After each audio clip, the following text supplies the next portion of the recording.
Hello. Can you hear me alright? I kinda changed my mic today, so I don't know. It's probably not that loud as it usually is, but the sound should be okay.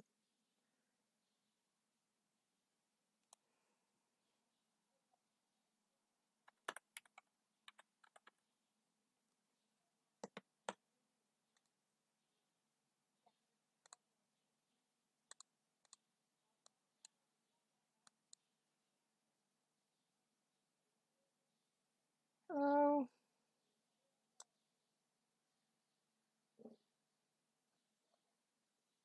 uh, great, great. There can be some noise because I'm sitting right in front of an open window. But if drunk people are gonna start crying, I'll close it. But so far, no drunk people that I can see. Uh,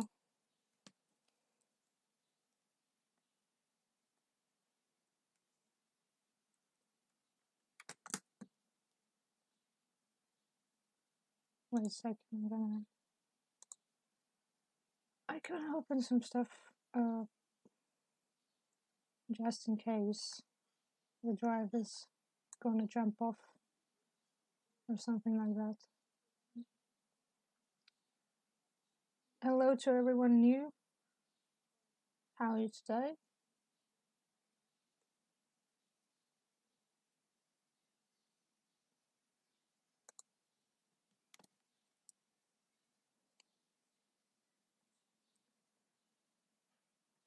How's your weather? Ours was ours was really really hot for the past few days. It was hard to live, hard to breathe, and everything. I'm kind of not ready for the heat and all that stuff.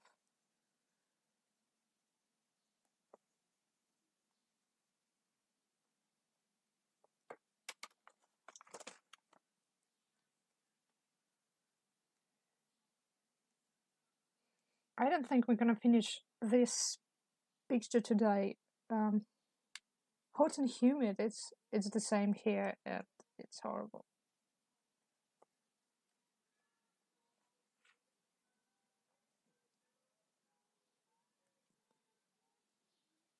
Oh, people are people are singing songs in front of my window. So this stream will have some music to it. Yeah.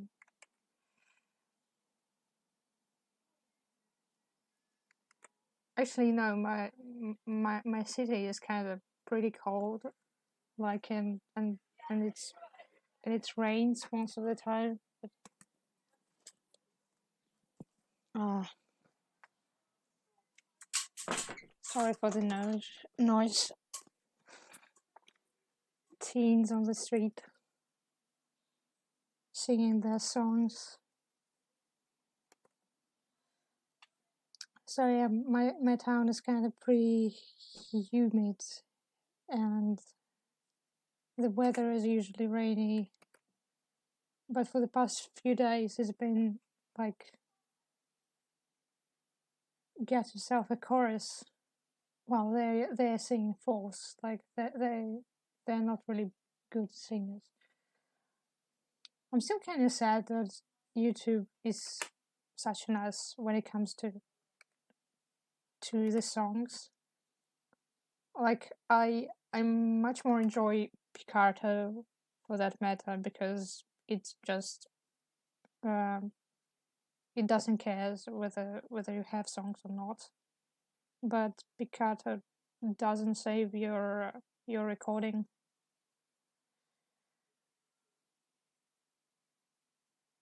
which is sad. Not that I think that people rewatch my streams, but I sometimes watch something. Like, able to remember something. I just like to have stuff documented, so to say. So like my town is pretty humid, but for the past few days it's been like 30 degrees Celsius. I don't know how much it is in Fahrenheit, but pretty damn hot. Uh, and my flat is kind of uh, not meant for this kind of stuff. So it's been like very, very hot, but not like also, but also with no air. Like when you literally can't breathe and stuff. I don't have like air conditioning or a ventilator or something like that to ease this. So it was a real torture.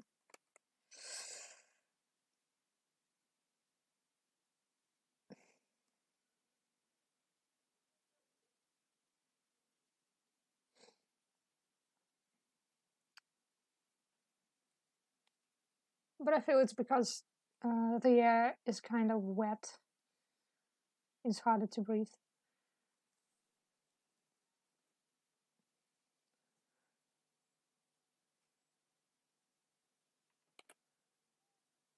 Also, I don't think I'm gonna finish this picture today because it seems to me that there is a lot of work to be done.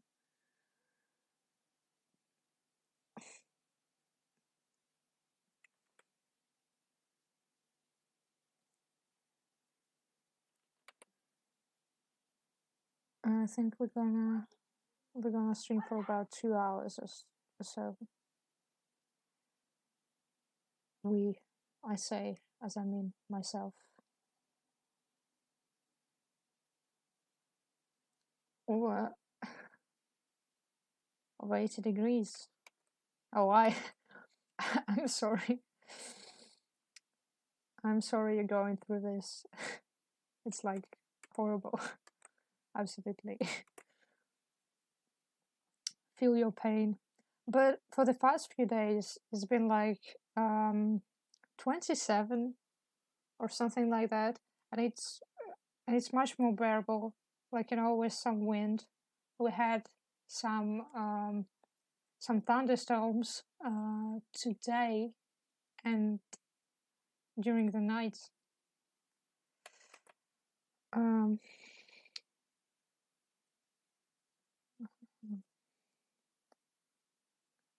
I'm gonna cheat because I hate rolling stockings.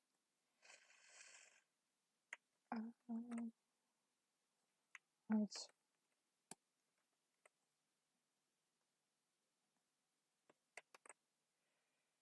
Um,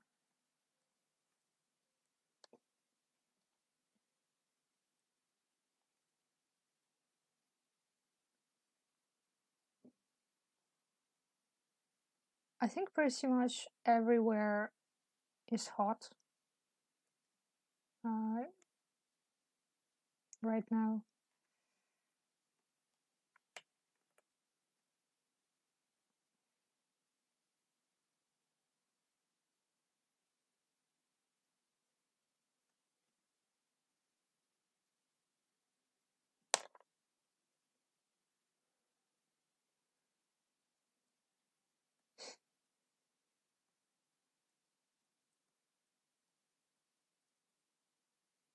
Also, with this pic, I'm trying to work with vector layers, and it's kind of weird. Like, I must say that Clip Studio has really nice variety when it comes to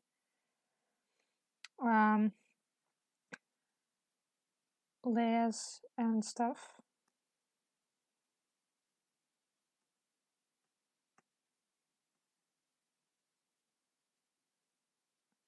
Yeah, they're hard, and also when they are supposed to be like perfect,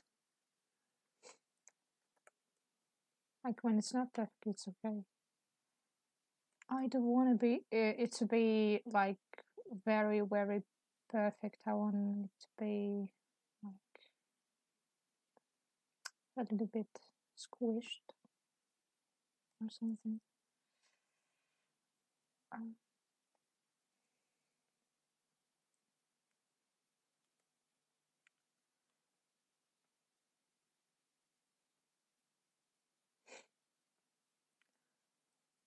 I'm like I'm feeling such a fool at the moment because it's been like a few days since I understood how to use perspective grids, and it's like it was so easy.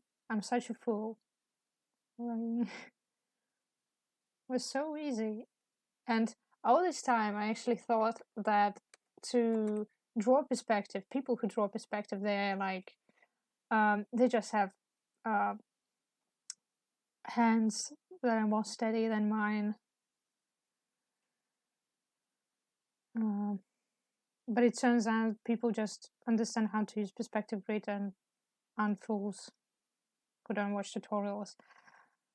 But I had so much fun drawing this little picture because it turns out that using perspective grid is like really easy, and I've been ignoring it.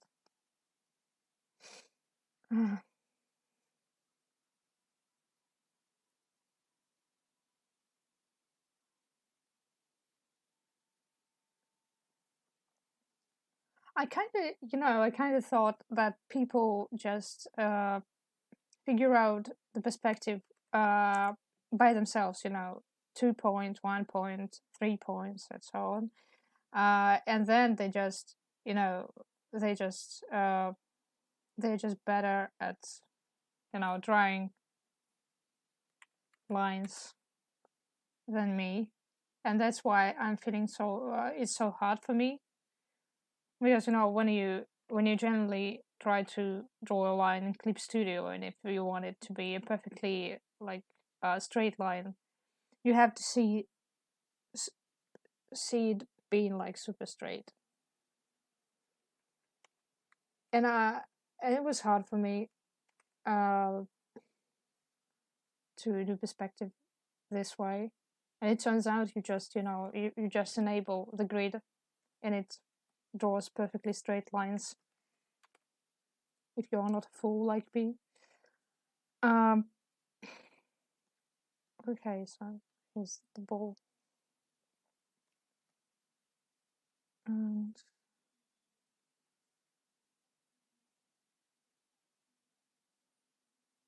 by the way, hello to everybody who joined us. I don't know why I'm saying us, who joined me. um,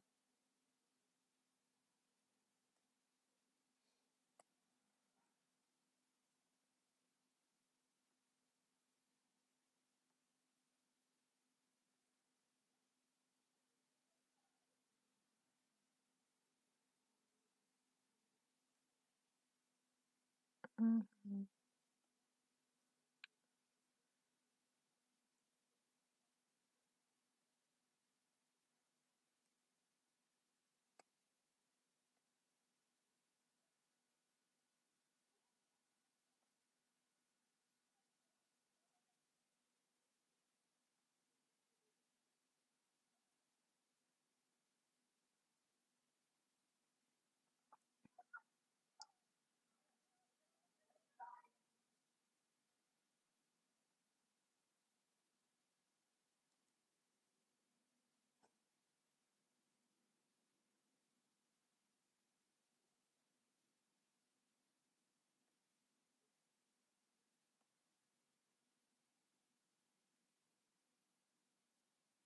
Yeah, so I'm trying to figure out how to use Vector in Clip Studio, and it's relatively easy, but I still kind of prefer not to use it.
But still, part of my brain kind of screams, it ain't right, it ain't natural to use vector lines. There is something really mechanic in them, something I don't quite enjoy.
With vector lines, big mood.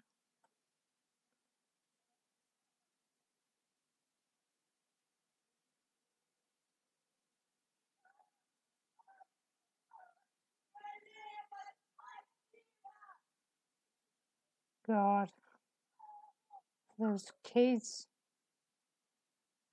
screaming. Feeling myself like an old person.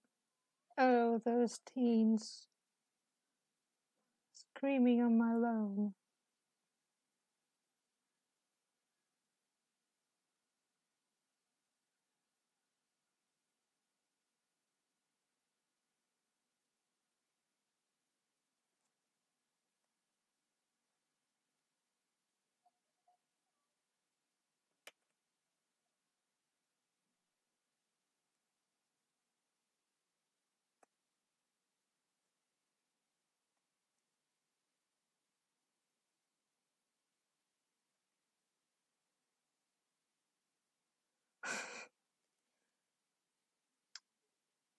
Only that I have alone.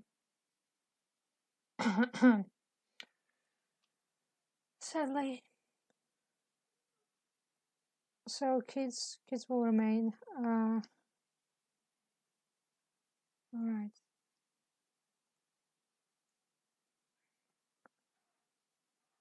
Okay.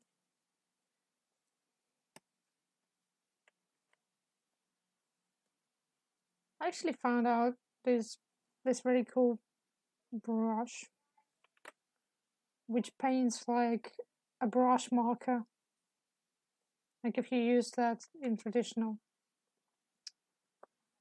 And the feel is kind of pretty close to it.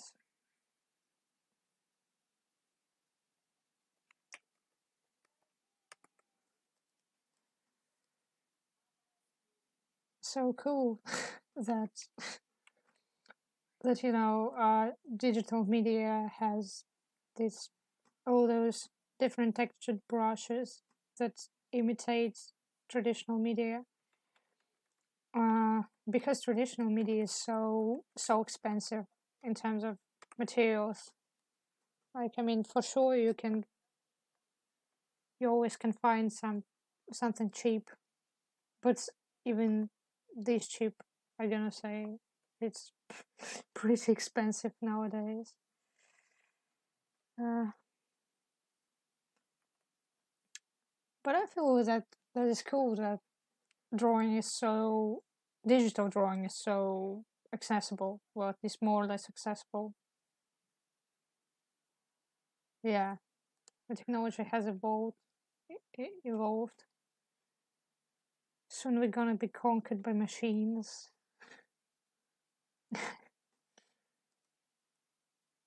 Actually, I've already said millions of times that I'm super impressed with Clip Studio's pencil brush because it really feels like an actual pencil.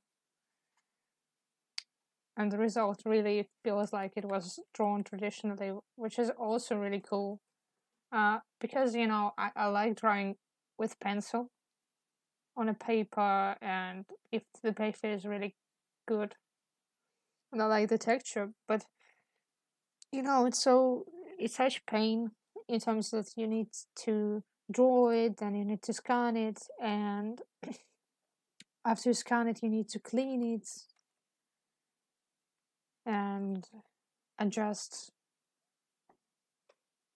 some stuff like brightness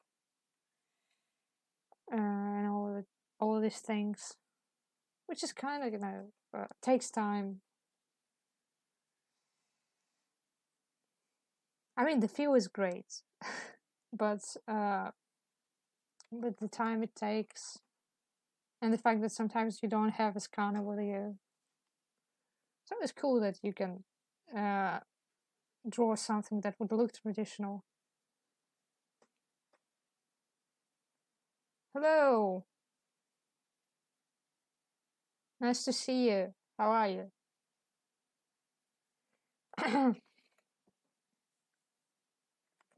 Also, I think like it's cool that beginner artists can start drawing like really fast. Considering that all you have to do to all you have to have in terms of drawing in digital media, just need to have a tablet and a notebook, and a lot of people have notebooks for studying and stuff, and it's kind of much cheaper than if you really gonna invest in professional drawing materials, or at least student grade drawing materials.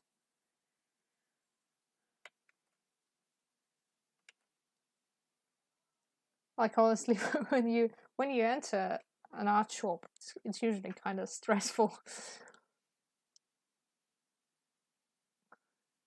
Like you see a pen and it's like $4, and you're like, what? It's just a pen. Like it's a cool pen, but $5 for real.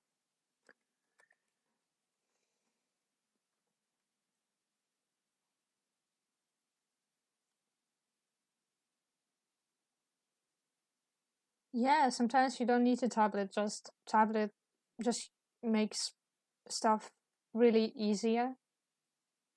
But also, I mean, tablets right now they're not so expensive. I mean, in comparison to trying to buy an iPad and uh, and this pen, Apple Pencil, or how is it called? Um, you can buy a nice tablet for mm, I wouldn't say like cheap, but you can find really cheap options. Uh, but you can buy a decent thing for not so much money, and draw whatever you want.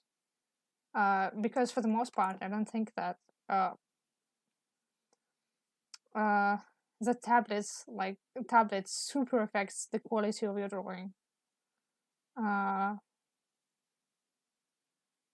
like I mean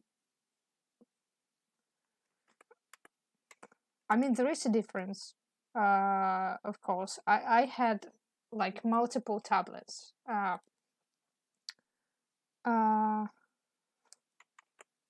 and even the size of a tablet can affect your comfort mostly, not the quality of your drawing. and it's mostly about comfort. But I think you can find a pretty comfy, nice tablet for, I don't know. I'm not thinking in dollars, so I can say the price. Also, probably the price is a bit different in America than it is in Russia. So, which is again cool for beginner artists and for artists who don't have big budget uh, to buy super expensive art materials. Because with traditional art materials, it's kind of more it affects quality kind of more uh, when it comes to drawing. Um, I was shopping for a new tablet the other day and I came across a tablet that was twice the size of my current one and a touch screen that was cheaper than mine. Yeah, like I remember back in the days, like few years ago, there were only Wacom tablets, and Wacom they kind of they're still expensive, uh, and uh, and they were expensive back then. Uh, but right now there is this competition uh, between companies producing graphic tablets, so you can find something more or less like Wacom, or maybe even better, because I can say, because I'm having a Wacom, uh, but I tried a few other things, because my sister kind of had a tablet, so I kind of use it a few times. And like, if you haven't tried something more next level, like my tablet is Intuos Pro. I don't know if they make this um today, but the only difference is like the levels of sensibility in the tablet. Like mine has 9,000 or something, 8,000 or something. And of course, when you try something with like 4,000 levels of sensibility, you kind of sensibility, sensitivity. Sorry, you kind of feel that difference. But otherwise, if you never had it, like you won't feel it. Like I guarantee you'll be like, okay, it's just something to you know uh something you get used to. um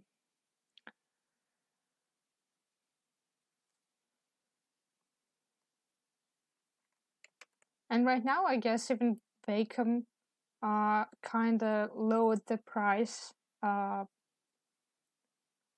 because I remember that mine was pretty expensive and I bought it like already used. I'm drawing with the used tablet, um and I've been for years.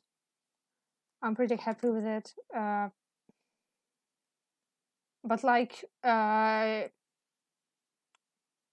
if it got broken, I hope it won't. I'm I'm begging the universe so it won't be broken anytime soon, because I like it and I don't want to spend money for another tablet.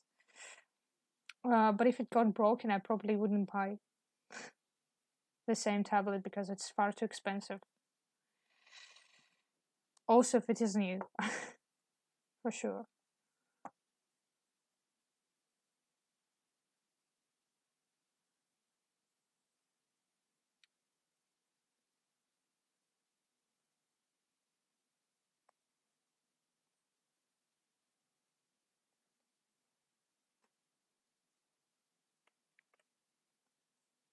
But mine is like, it's super huge. It's like it's not very ergonomic. uh, in terms of size. Like it has big workspace, like A4 workspace, uh, which is kind of comfortable. Like for me, it's comfortable for a desktop like tablet that I'm only using at home. But you cannot. But it not only it is big in terms of workspace, but it also like unreasonably big. Uh, because it's Baker made it like twice its size, like to make the buttons, to make some other stuff that I don't know, probably holds your hand so it would be more comfortable to draw. I don't know. But it's like huge. I cannot take it anywhere with me. It only like lies on my desk all the time, or I don't know.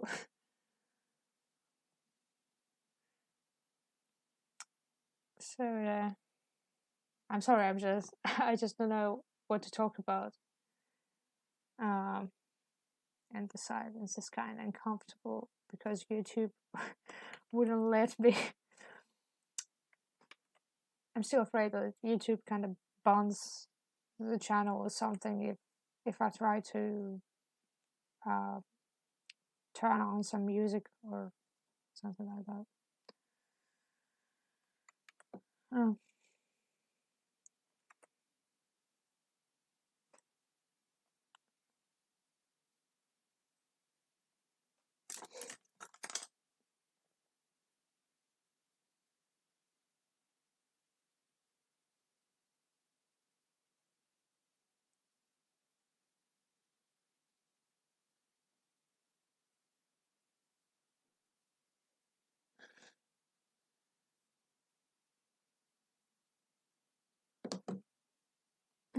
Buttons and drawing tablets are the bane of my existence.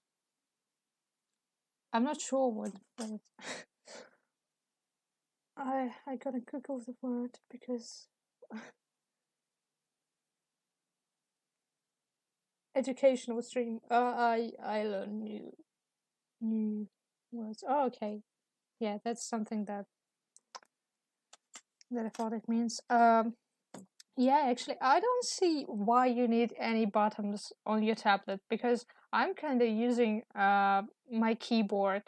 I mean, some people got their hotkeys on the tablet, but for me, it's not comfortable. Also, my Wacom Intuos Pro. I don't know what came to Wacom designers' heads when they decided to make uh, a wheel that's that wheel that makes it scroll stuff and turn stuff this way as I'm trying to show. Uh, but they made it uh,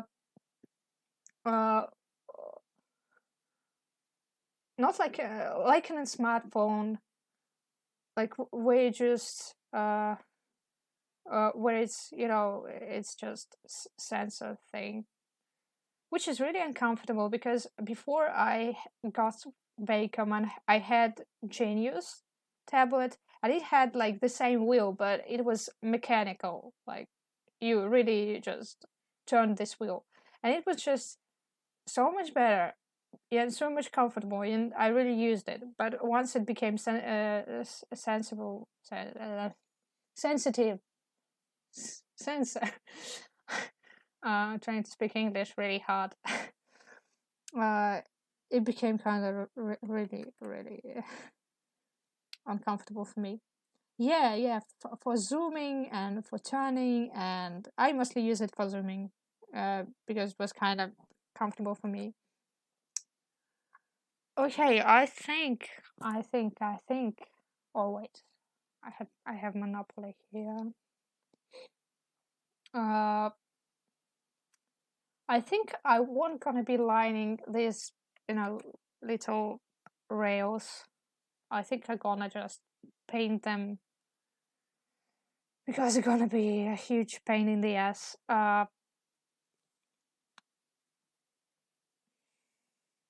See, look, it's perspective grid. Something that could have saved me so much time if I were clever, but I'm not. Well, not clever, but not lazy to watch tutorials. I'm like an old person. Very much. But otherwise than the zooming wheel, I never use these buttons on my tablet. I don't know why would you use it, because I feel that the way I hold my hand while drawing, it's just more comfortable to use the keyboard, or I don't know, or just you know uh, just click something on the screen with the stylus. And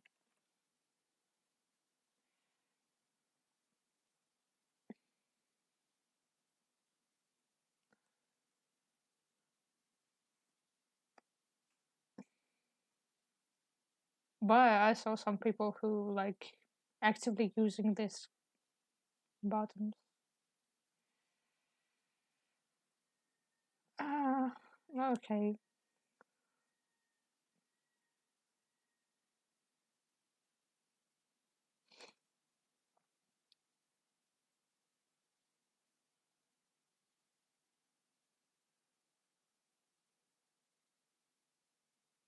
So I think I lined more or less everything.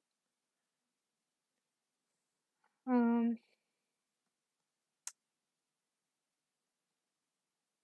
Watch this.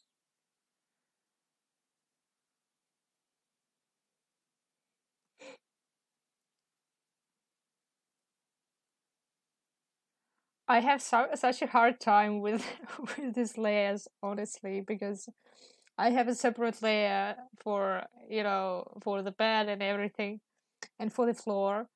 But I think that I wanna merge. Uh, I wanna merge some of them together.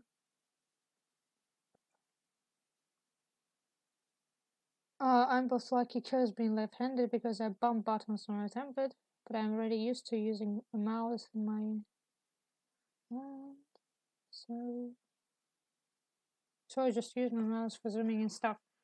I'm just actually my tablet is kind of cool for both right-handed and left-handed people, because to draw with your left hand you just need to turn it, and you can use the buttons with your non-dominant key with your non-dominant hand. Excuse me. Uh, it just not really handy for me to use the mouse, so it's just easier to just do the keys and use the stylus. I only use mouse when I need to rename the layers, because it's kind of more handy with mouse. Wait, it's just really hard thought process going on here. I'm trying to understand what layers I want to merge, and I'm kind of afraid because part of the layers I did, they're kind of in vector, and some of them are in raster. I don't know how you pronounce this stuff in English, and if it's the right words anyway. But uh, okay, I think I'm gonna merge everything that isn't floor, because I think that the floor should stay. Okay, wait. I'm gonna delete this one.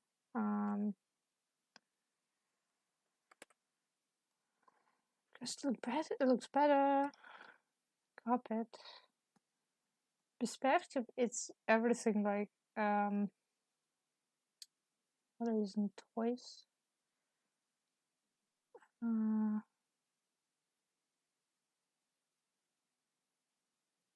Mhm. I just trying to do it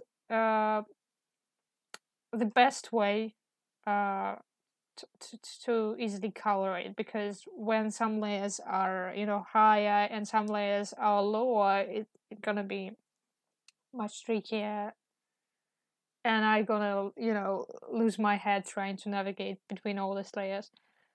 Um, so let's see. I don't think I'm gonna merge the girls yet. Um,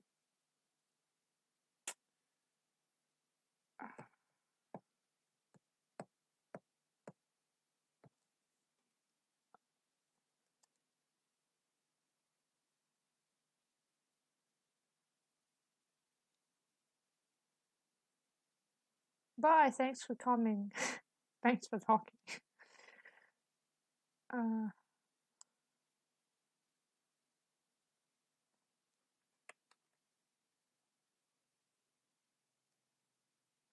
I just like streams because it makes me. Um, it gives that illusion that I'm not talking to myself.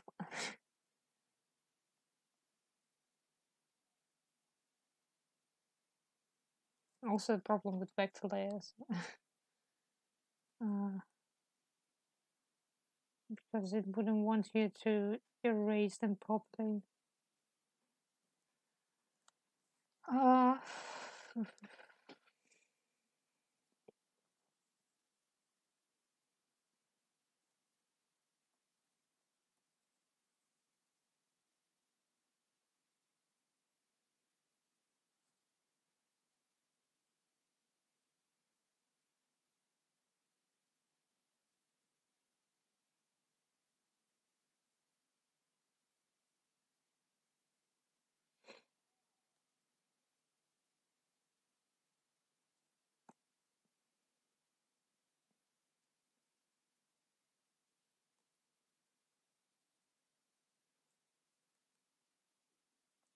Also, hi to the new people.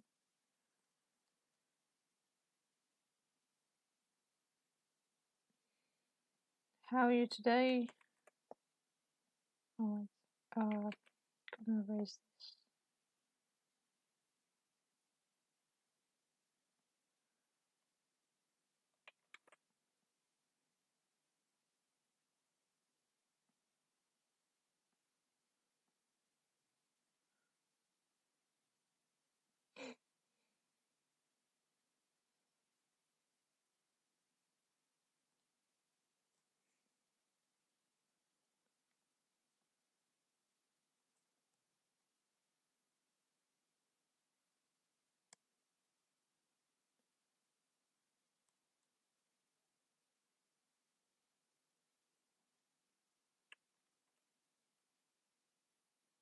Huh.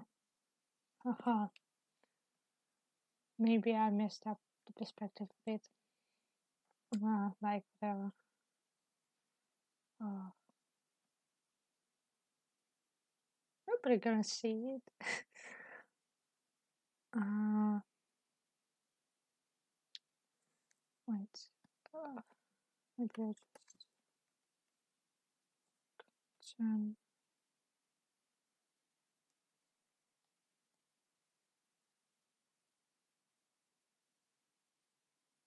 a bit like this.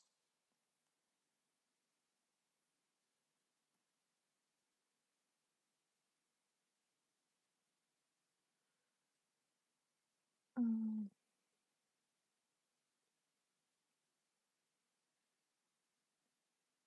but I think I still gonna have to move this blanket line a little bit. Wait, there, a little bit higher, because now I see that the toe kind of is in the wrong position. But like, I don't want to them. I don't want them seem like they're floating.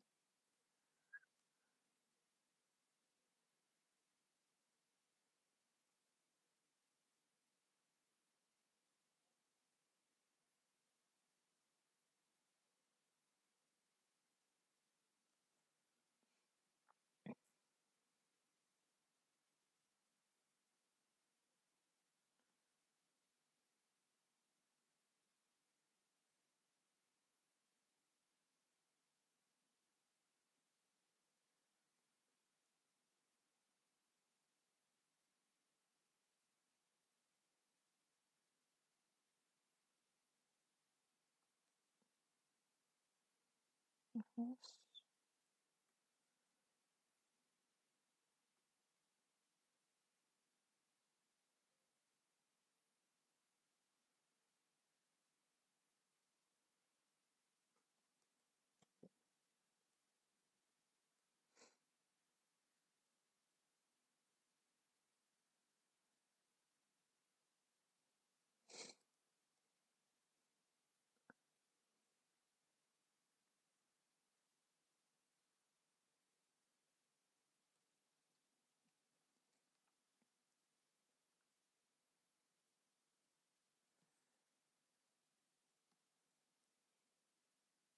God, it's so weird to to draw without like a background.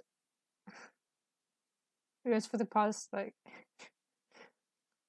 week, I think I've been watching Kid Bolga all the time,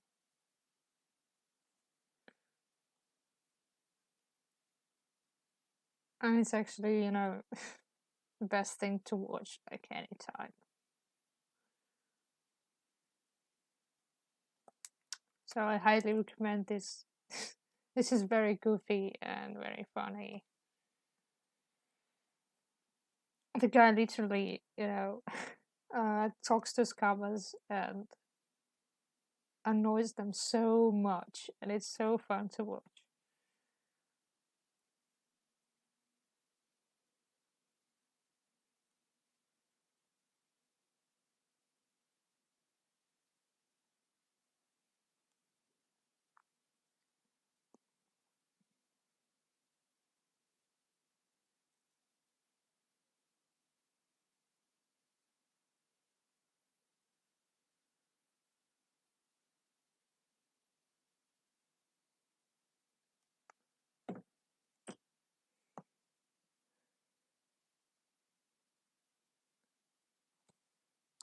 The only reason the stream is today and not tomorrow is because tomorrow there'll be probably Kitboga stream. And it's like it's probably the only person whom I watched like on the stream because it's so much fun.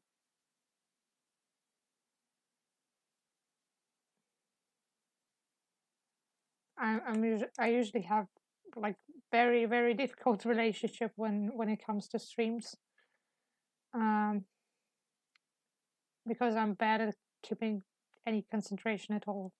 Um,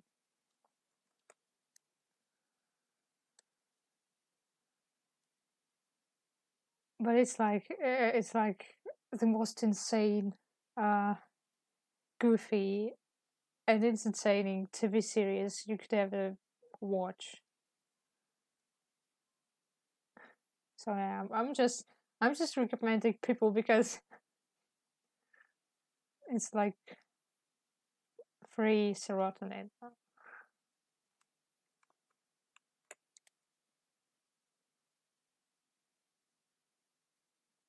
Like right now, I'm watching Baited episode, I think 8,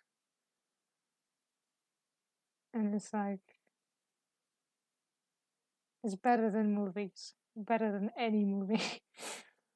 I can't I can't understand how a guy could kept like about 5 grown up scammers uh trying to steal his money for 36 hours while he made them do goofy things.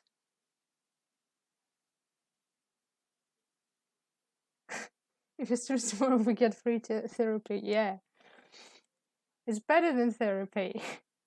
It is free and yeah, it's very entertaining. Like it's so addictive, in in many ways. Because I just saw his stream with Colby Kevin, and then I decided to watch like one of his videos. 1 week later, I'm watching his streams. It's horrible. Like I stopped watching anything, everything like. So yeah. If your one brain cell really wants some serotonin, just take it and leave. Uh,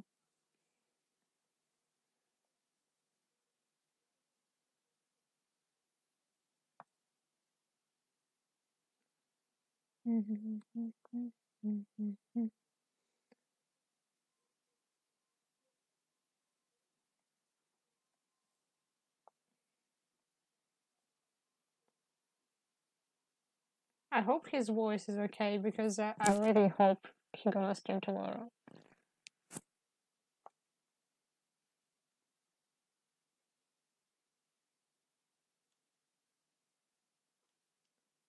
Oh, it's cool.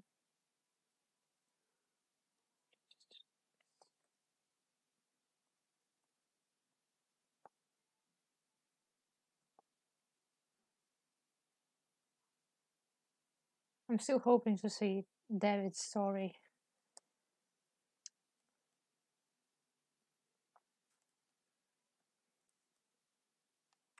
David finally should be on his place.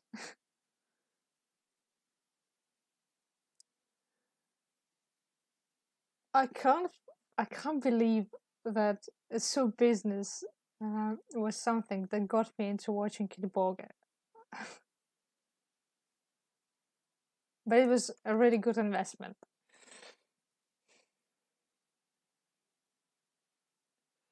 I wanna find a soup partner.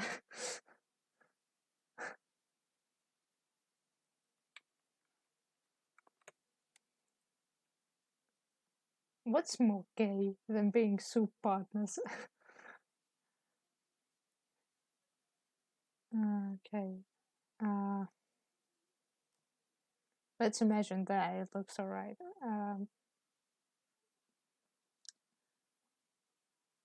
David should finally be free from his prison and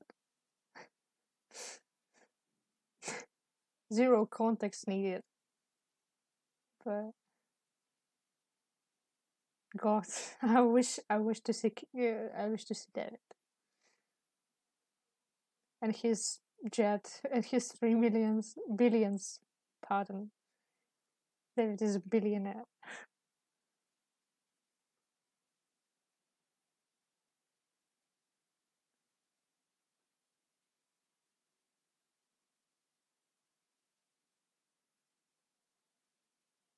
Thank you.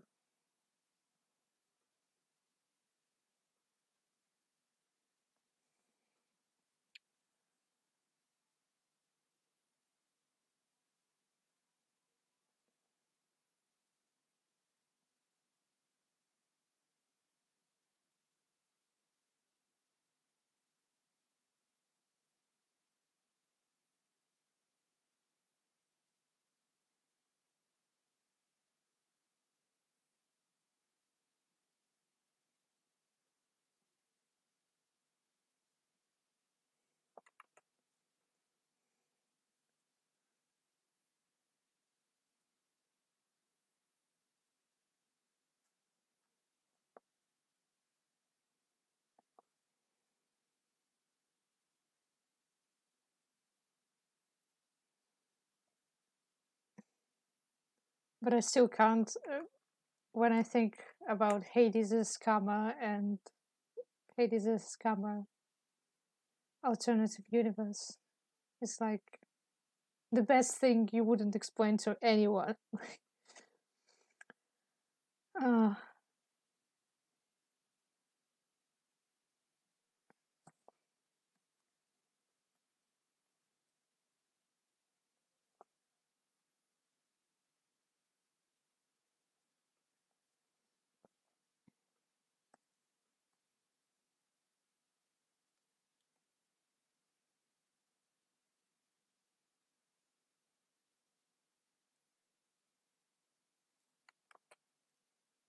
Thank you. The dog is like my favorite part in all of this.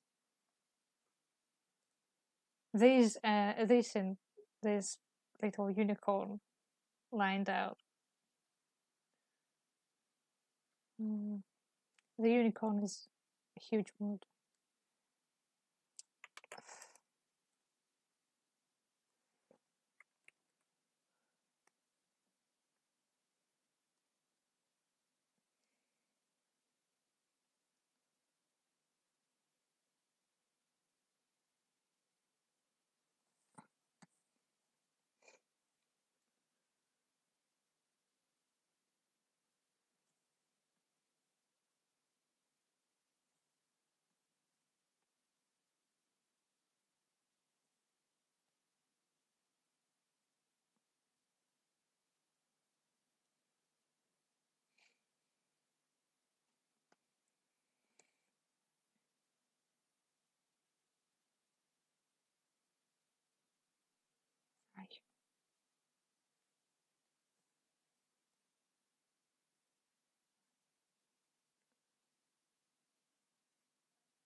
Oh, thank you.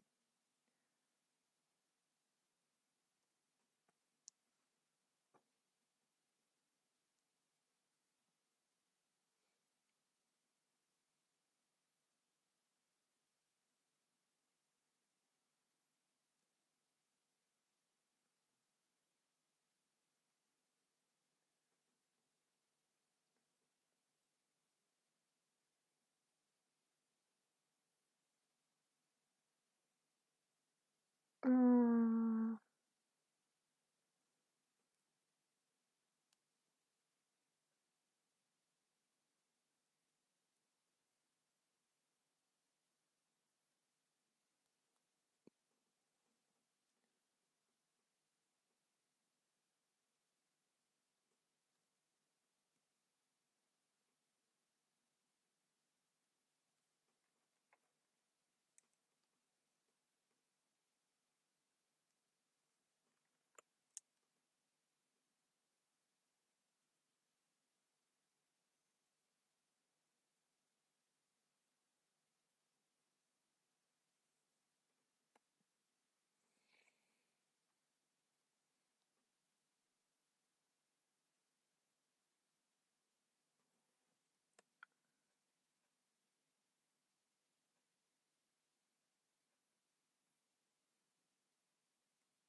mm,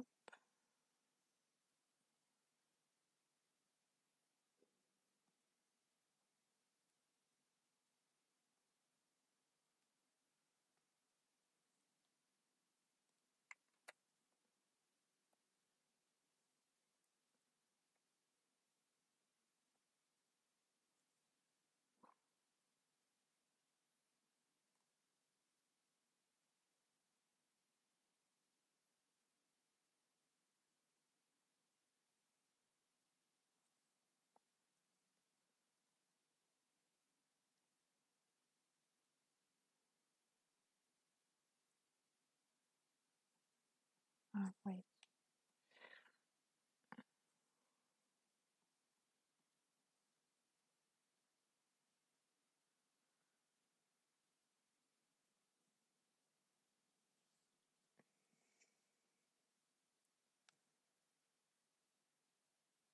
All right. I think I can get to coloring it. Uh, Second.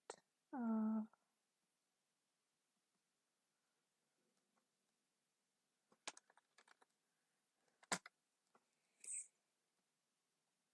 I usually don't name my folders, so everything is just for showing off.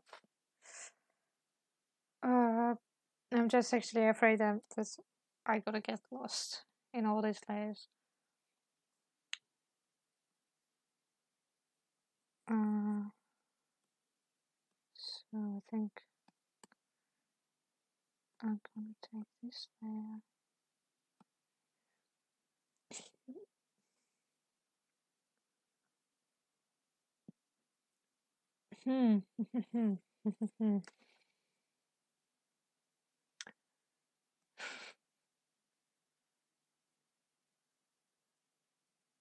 It's like it's a lesson on why you should probably name your folders and layers, because right now uh I cannot find the drapes. I don't remember where are they. No, here.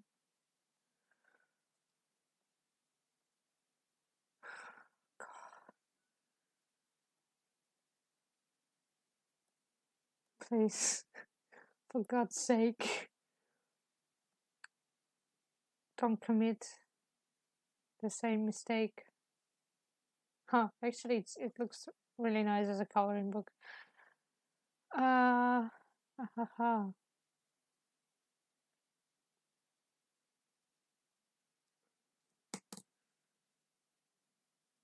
Stream that lasts 3 hours and 1 hour. I'm just trying to find this layer.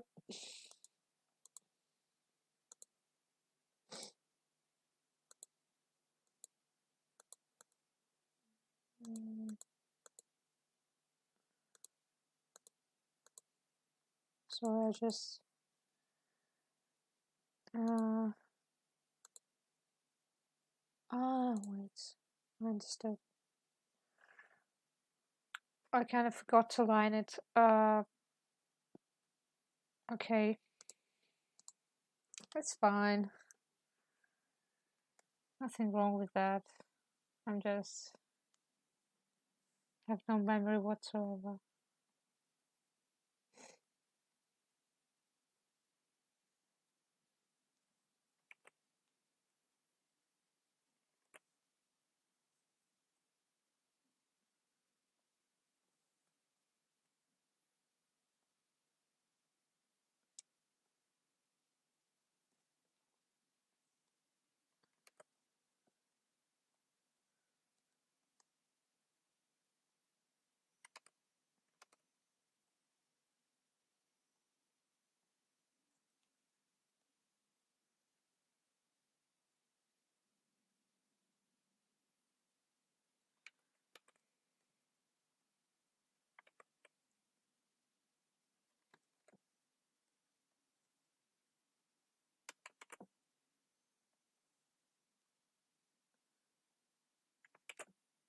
You know what I understood?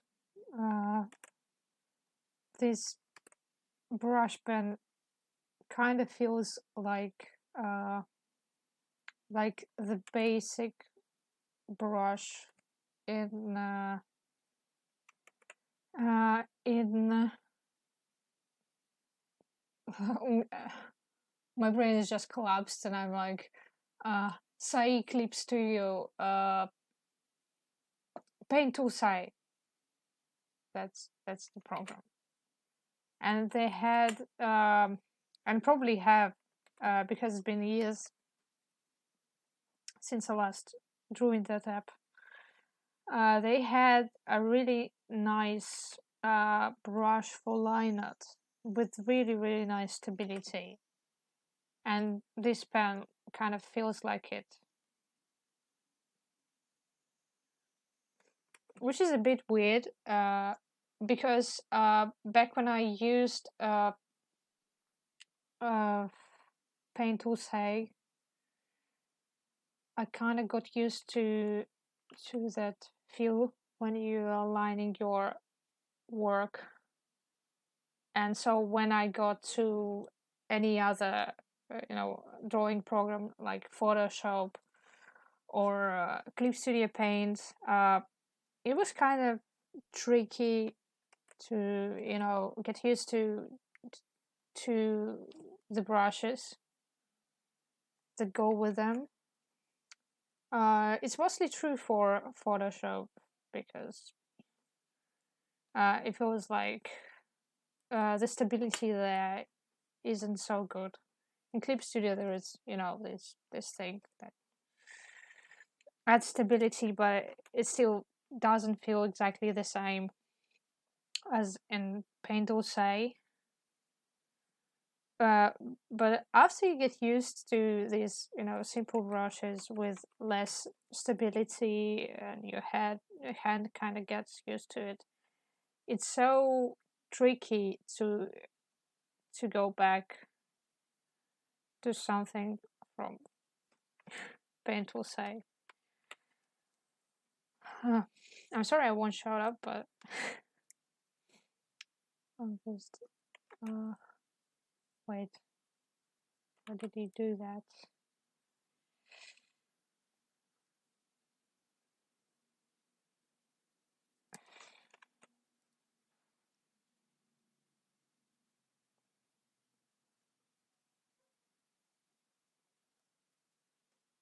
I was usually kind of impressed when people say they line their work in Photoshop.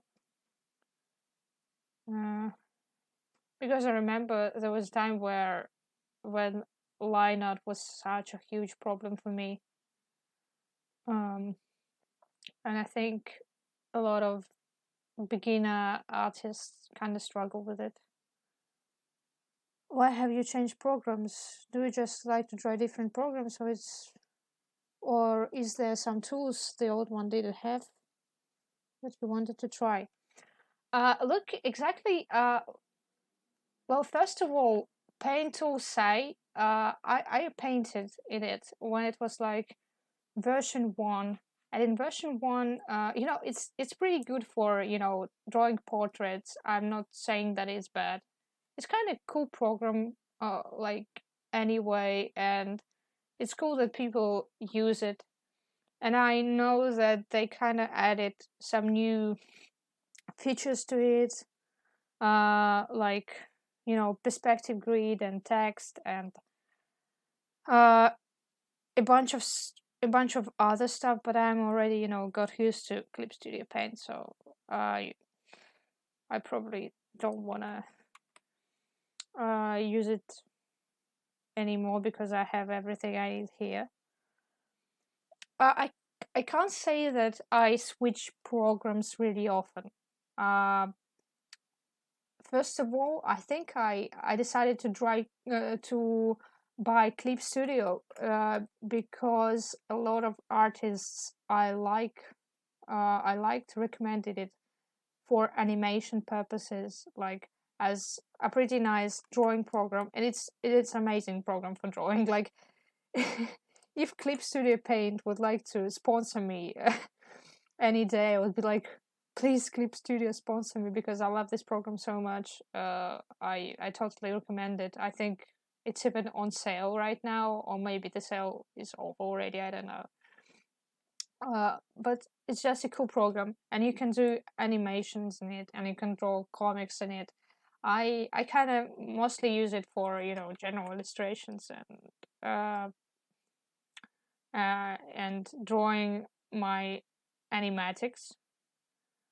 Um, Plus, I enjoy that uh, the Clip Studio is like one pay program.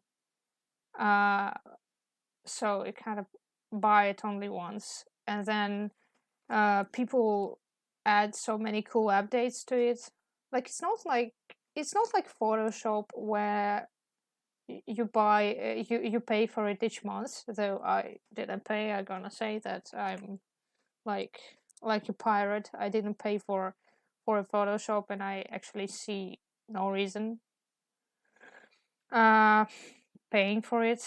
It's not such a cool program, in my opinion, at least, for drawing. Like, I think that Clip Studio is more handy in terms of artistic features. Uh, Although, if you like Photoshop, it's okay. They're kind of really similar. Just Clip Studio has more handy features for artists, I think. And again, as I said, like stabilization and everything is something I enjoy more here. But again, I can't say that I drew in Photoshop a lot. Uh, so I'm sorry, I'm probably not so good at talking and at keeping subject. But when I used Paint Tool Sai, the features that I found lacking were the ones connected to um, redacting with adding different layer features and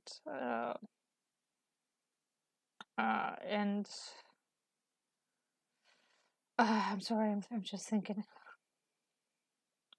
Uh, and all the perspective stuff and text stuff, it was just not really handy.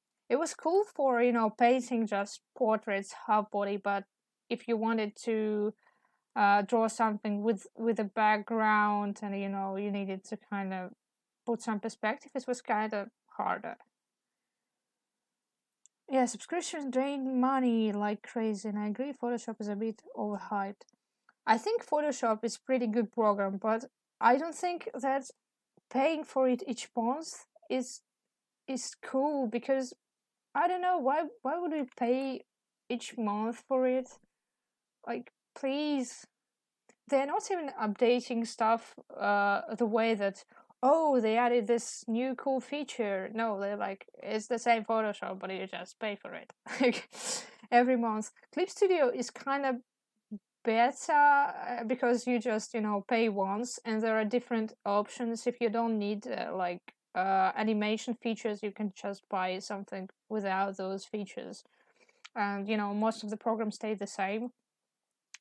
And plus they have really nice sales when they give 50% off, like 4 times a year or 5 times a year, so you can buy it. I think you can buy like a basic uh program for like uh for 25 or 29 bucks. It's okay as a subscription, yeah. Oh, fair enough. So if you're comfortable with drawing in Paint Tool Sai and you don't need other features, I don't know.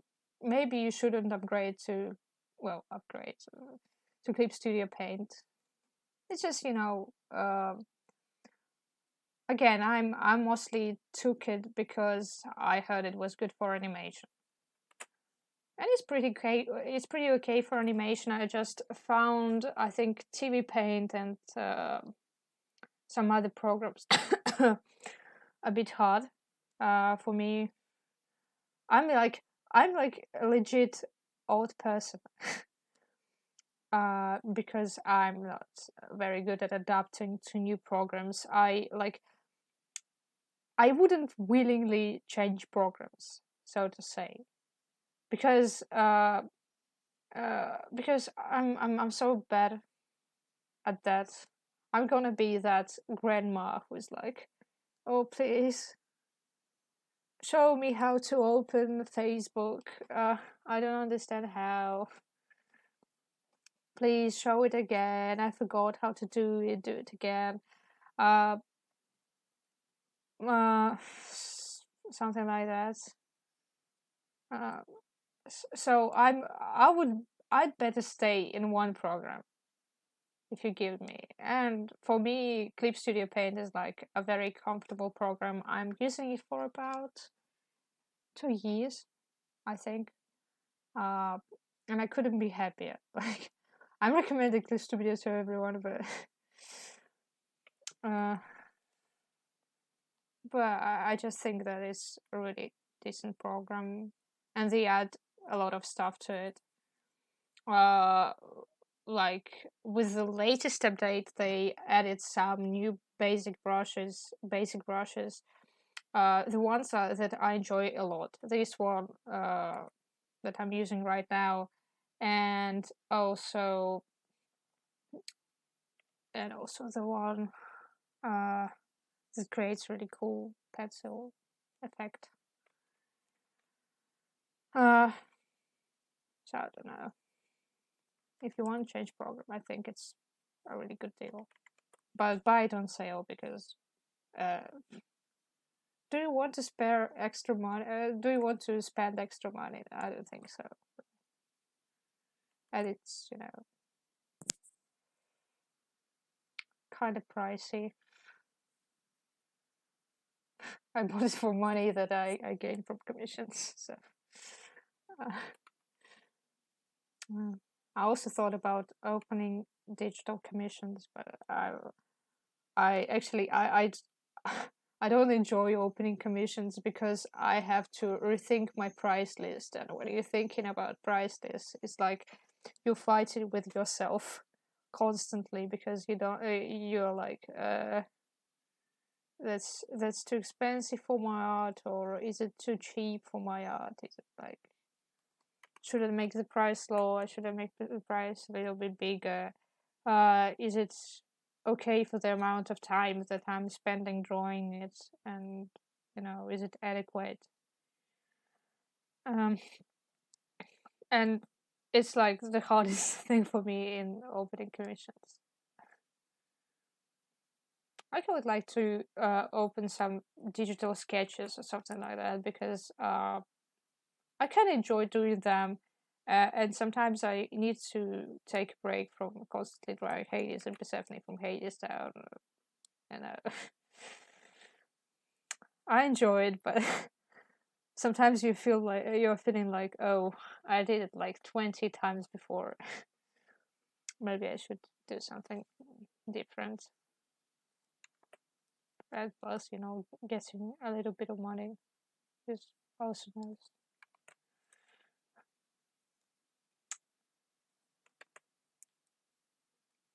I mean, the best option is, of course, getting Hades down commissions, but it's like too good to be true.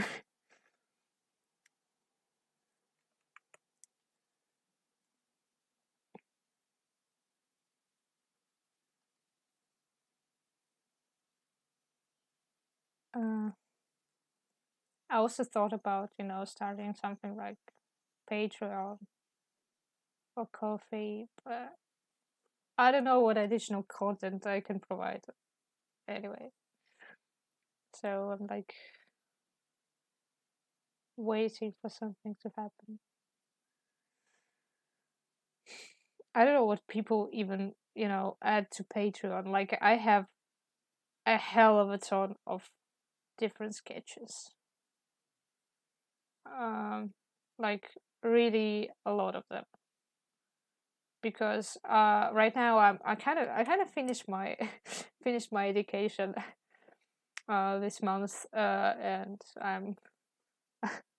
I'm almost a specialist with a diploma, but I still haven't got my diploma yet. But, and right now I have kind of a lot of spare time, uh, so I can finally draw all the time and watch Kid Borga while I'm drawing. It's like so enjoyable. I'm having actually so much fun drawing. It's so refreshing. Doing new stuff is interesting, but turning everything around it's kind of complicated. Sometimes wonder if it's worth the hassle.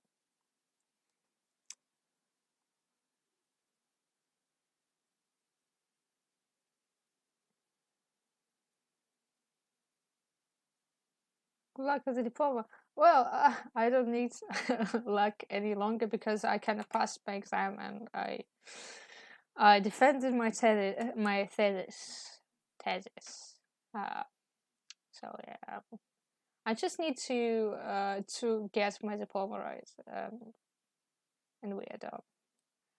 But my university still haven't didn't say that when we can take our diploma because due to COVID restrictions and my town is like really horrible at it. um, ha- like it has a very bad situation with it. They kind of closed the university for for lessons and stuff, and they canceled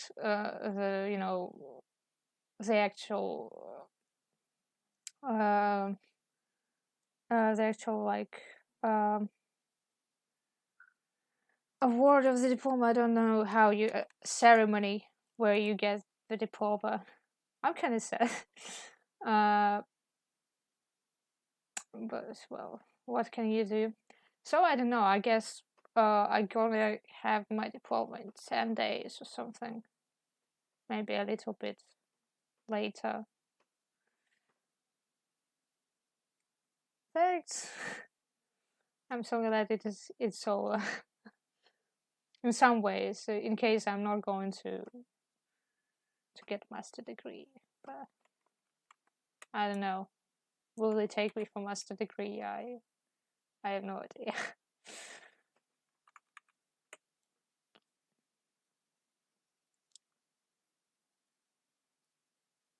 Mm.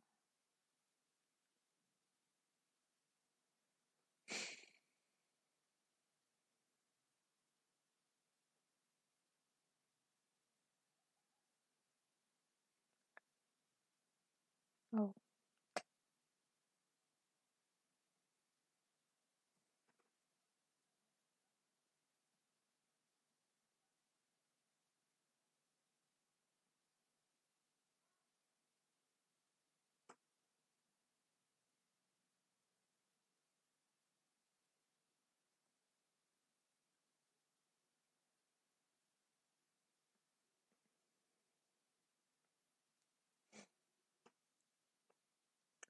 My university does everything online for 3 semesters now. I want to go there for the exams. Well, we kind of, I think we closed somewhere in April last year, and we had 2 semesters in online, and it was crazy. Like first semester, it was more or less okay for me, but the second one, that started from September, was like incredibly hard. Me and basically everybody from my group to whom I talked, everybody kind of started to you know feeling really bad mentally, and not only mentally but also physically.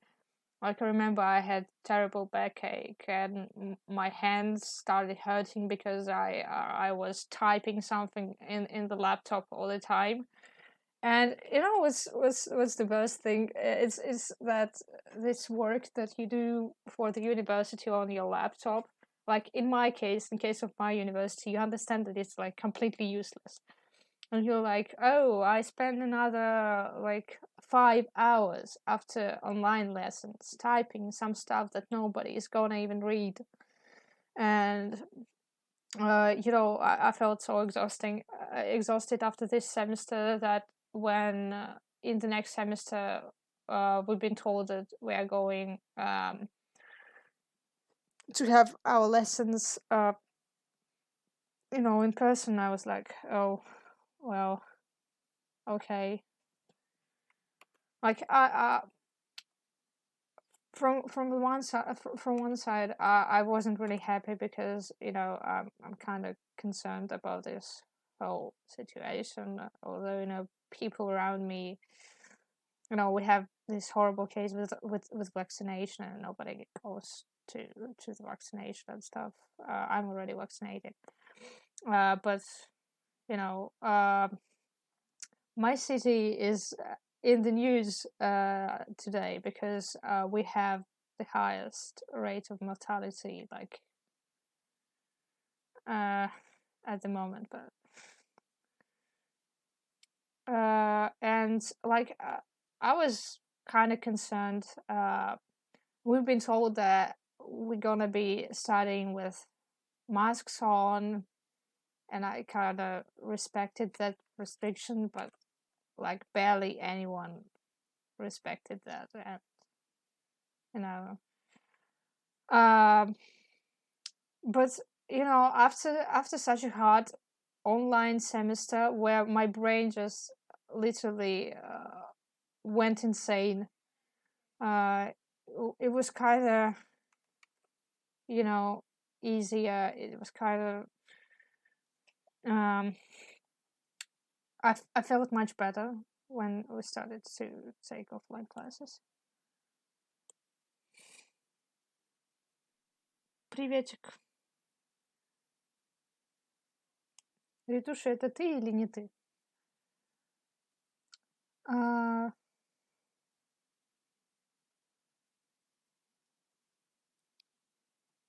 and so we had this semester online and then offline. But in the end, we had our state exams. Дарья, Туша, пожалуйста, сделай мне бутер и налей мне, пожалуйста, чаю. I'm sorry, that's my sister. So we had our state exam offline, and it was more or less okay. But but then we had to defeat our theses. I know there's probably another plural, but I don't know what it is. We kind of needed to defend this thing, and like basically the day before we had to do it, our secretary of the commission of the this trial, I don't know how to call it, wrote us that it will be online.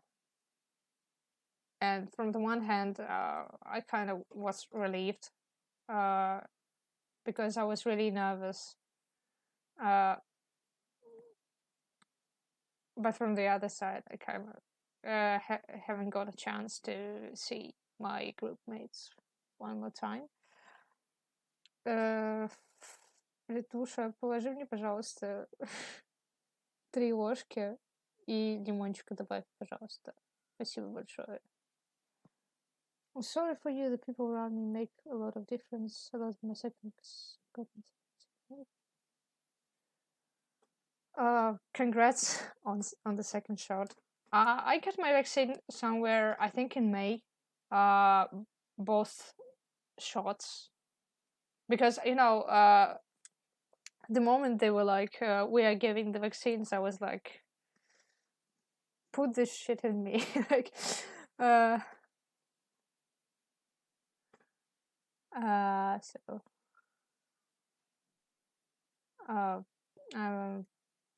but literally, I don't think anyone from my group got vaccinated yet.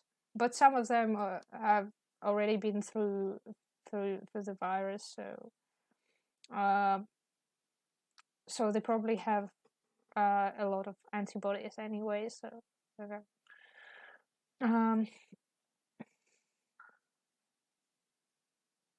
that language sounds really nice. Which is it? It's Russian. It's Russian. I actually always was interested how Russian sounds for foreigners. Because, for example, for Russians, German usually sounds really rude. I think until you get the vibe of it. It's kind of funny because people who actually study German, they're like, no, it's not a rude language. You're just you're just wrong. It's a very nice language, and I kind of grew to enjoy the way German sounds after I started listening to German musicals. There is a certain charm in that. I'd like to try to study German someday, maybe. So far, I only know like Russian, English, and French.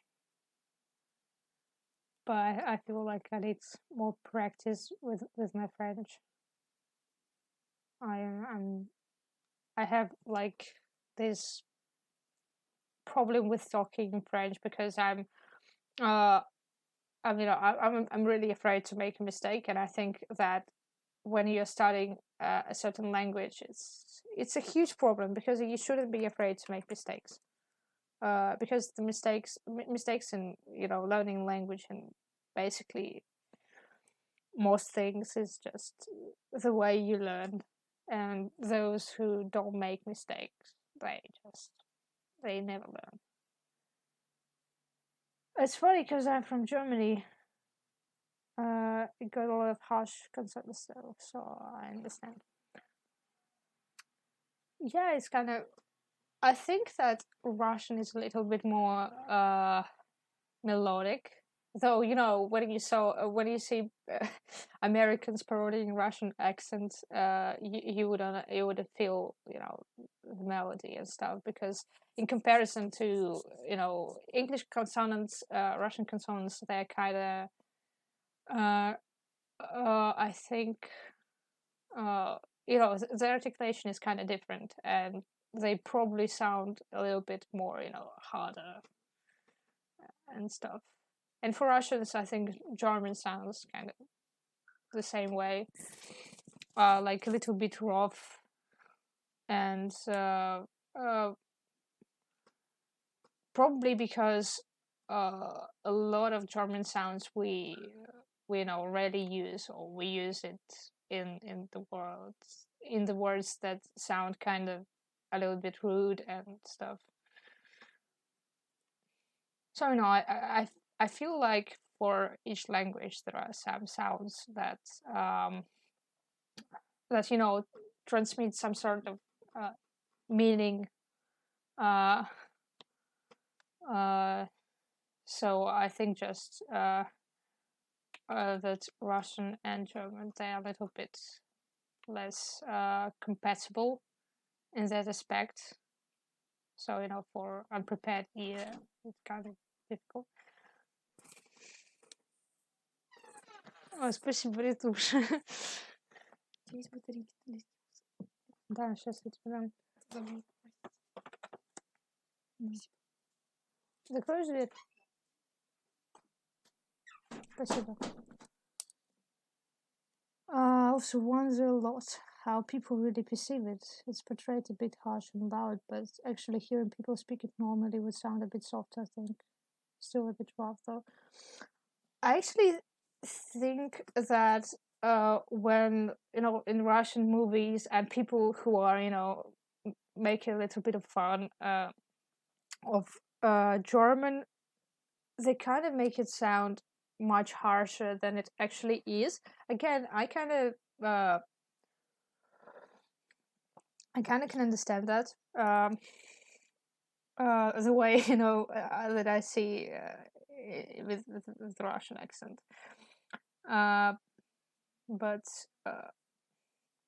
I think for me German sounds really nice. Certainly in musicals like I'm sorry, really bad German. Elizabeth, about CC, and in some other musicals like Mozart and Rudolph and other stuff. I'm not going to speak German because I barely know like 2 words. I think this picture looks kind of funny. I think I gotta post the line art of it. Maybe someone would like to color it, because I think making something that looks like a coloring book is kind of fun.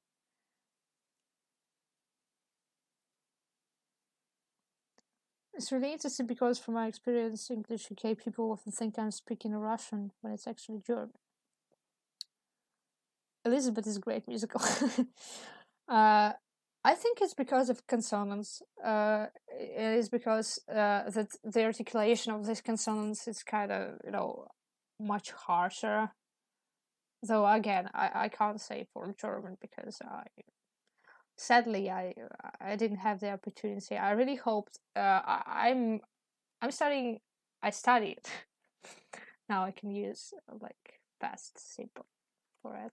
I studied for French language teacher, and we had to have a second language on our second year.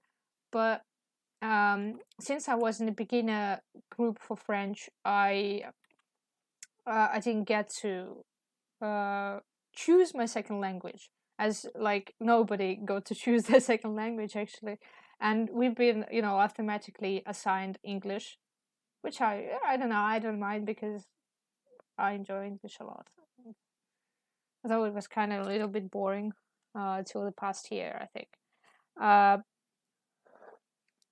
and I really hoped that if I get to choose, I would choose German and will get some base of German language to to maybe study it myself later, because I find the language kind of enjoyable. Uh, so I think for English speakers, both German and Russian kind of sounds rude. Though I think that when Americans imitate Russian accent, they kind of doing it a little bit wrong. uh, like I'm not speaking with classical Russian accent, though I have accent like for sure. Uh, but actually, Russian accent right now is, I feel it's a little bit softer because uh, more people right now are exposed to foreign media, and a lot of people, especially young people, gonna watch the TV series in English, and it's kind of pretty popular to watch the series in the original. At least uh, with people with whom I talk, it's kind of a normal thing. I sometimes forget that some people don't know English because I'm so used to surfing through Tumblr and stuff. Uh, so it's kind of over exaggerated. I think it's based not on the way how the Russians speak in general, but in the way how American actors perceive Russian Russian accent from other American actors. Um, because it's been like a month ago, I saw some video where a guy asked some questions in English somewhere in Moscow, and people answered him. And with some people, the accent remained, but it was like very soft, very very soft. And with some, it was like really strong. But I think it depends on how long the person is studying, whether they have a thing for languages, whether or not they have someone who would work on their phonetics and um, this kind of stuff, because it's also has its meaning. I feel like people who are studying English in Russia, like especially for linguists and uh, these sort of blogs, they kind of speak English almost without accent, because I know that our our English department kind of is very harsh for their students. They don't take any American accent at all. They want them to talk pure British accent. Uh, but don't look at me because I'm not from this. Uh, I'm not from an English group. I'm from French group with second English, and we don't have phonetics. We didn't have it like much, so nobody walked on our sounds and stuff, which is kind of sad. Um,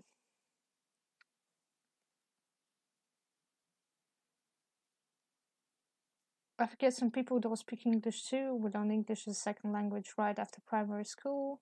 Then we get to choose a second language, but only between French, Latin, and Spanish. Excuse me. I saw Latin. It made me really sick. Uh, actually, I had Latin classes when I was studying. A little bit, but actually, we too. Oh, thanks. I'm glad. Actually, we had uh,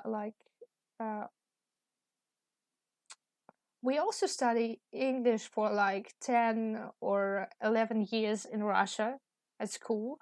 Or like some schools have French, or some schools have, like some schools with advanced French, and some schools with advanced German, or any other, or Spanish. Like it depends from the school you're studying in. Uh, but most schools have Franglish, Franglish, what is that? Have English from second grade, or some have from the first grade. So 7, 8 years old start to learn English. I remember I started, I think, when I was like 6 or 5, because my mom got me into some program in kindergarten, and so I kind of started early. But I think that it makes no sense. Some parents try to be woke and get their kids to start learning language as soon as possible. But actually, if your kid is quick with languages, it wouldn't do any good. I think. Again, it's my opinion. When you don't have like when you don't have a language surroundings, I think it doesn't do any help. And after that, your kid gonna be extremely bored, because I have a thing for languages, I think. And I studied English for a really long while, like again, since I was 6 or 5. And it's always these repetitions, like same words, and you already know them, you get bored. And then at some point, when there is this new material, you kind of don't notice it, because you think you know everything so well, and it creates some problem some problems later on. But I think that still, no matter that, it doesn't matter that we learn English for 11 years, most people still don't speak it. And I don't know what's the reason, but like nobody speaks it. Maybe with German people and people from Europe is a little bit different, because you have United Union, and you can travel more easier within it. But I feel like uh, in Russia it's kind of how to say it, the probability of you leaving Russia often to go to Europe is kind of pretty low for I think a lot of people. Also for people who don't live big in big cities such as Moscow or St. Petersburg. Uh, so maybe some people don't see the reason to learn it. Maybe some people just don't have enough opportunity. But I saw it. A lot of people don't speak English. Like most kids in my class didn't speak English. There were like a few people who were uh, pretty good with it, but the others they were not. So like maybe it's something connected with the teaching methods and stuff. I don't know, but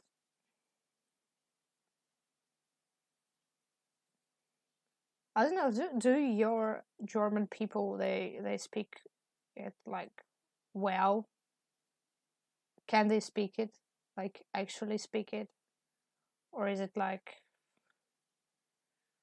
uh I don't know. I understand, but like a dog, I cannot speak it kind of way because I think it's well, yes, the traveling is great, but Russia is way bigger, so I understand it's less usual to travel outside. Plus, it must be way more complicated to need all the documents for travel. I think it's more of a question of money and opportunity because I feel like in Russia a lot of money go to Moscow and and to my city. I don't live in Moscow, by the way, but uh, it just goes there, and a lot of money go to Moscow as it is a capital. And some people who live in regions, they live a far worse life with worse with the minimal wages that I like really low in comparison and you know there is a high probability they won't ever leave for Europe because you need a lot of money to do so. Like maybe for programs such as work and travel, it's kind of more accessible, but still, it's kind of expensive. Uh, Plus, for the past few years, the euro kind of the ruble lost almost all its value, so it's kind of tricky to go to Europe because you know, back when I was a kid, I think euro costed like something about 40 rubles, and right now euro costs almost 80 or 90 rubles. So like, you can understand that going abroad is kind of tricky. Many young people can speak it very well, but with an accent. Some of the older folk don't understand it at all. But well, it's okay. I feel like the accent isn't the worst thing that you can encounter. It just shows where you're from. I actually don't agree with some school teachers who are like, you must speak perfect English or any other language and like super perfect. Never make mistakes. Never show your silly accent and stuff because like chill, bro. Everybody got an accent. Like British people have accent depending on what I don't know region they are, and it's okay to have an accent. Like the only thing you should consider is so that people would understand what you're talking about. I think, and the accent isn't like the worst thing that can happen to you. Again, in my opinion.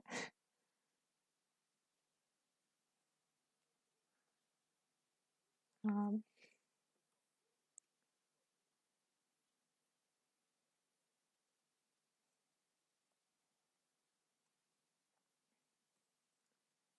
I feel like many old people in Russia also don't understand English.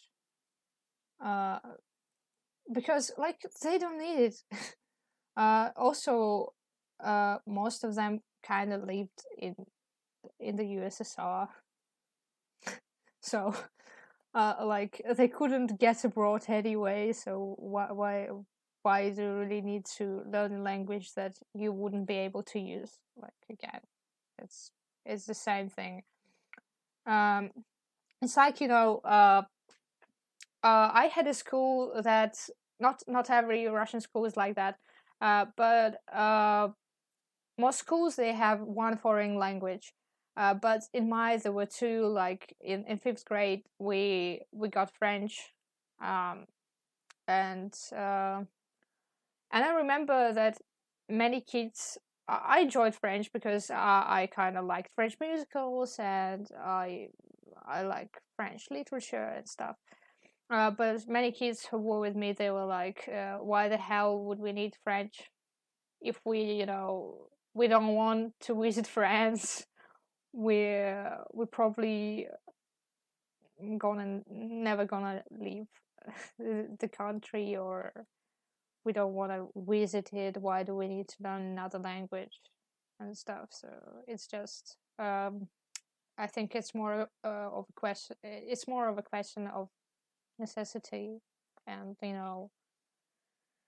wish, because some people they just enjoy learning languages and they're like, oh, I know Welsh, I will never gonna use it like in my life, but it was just fun. um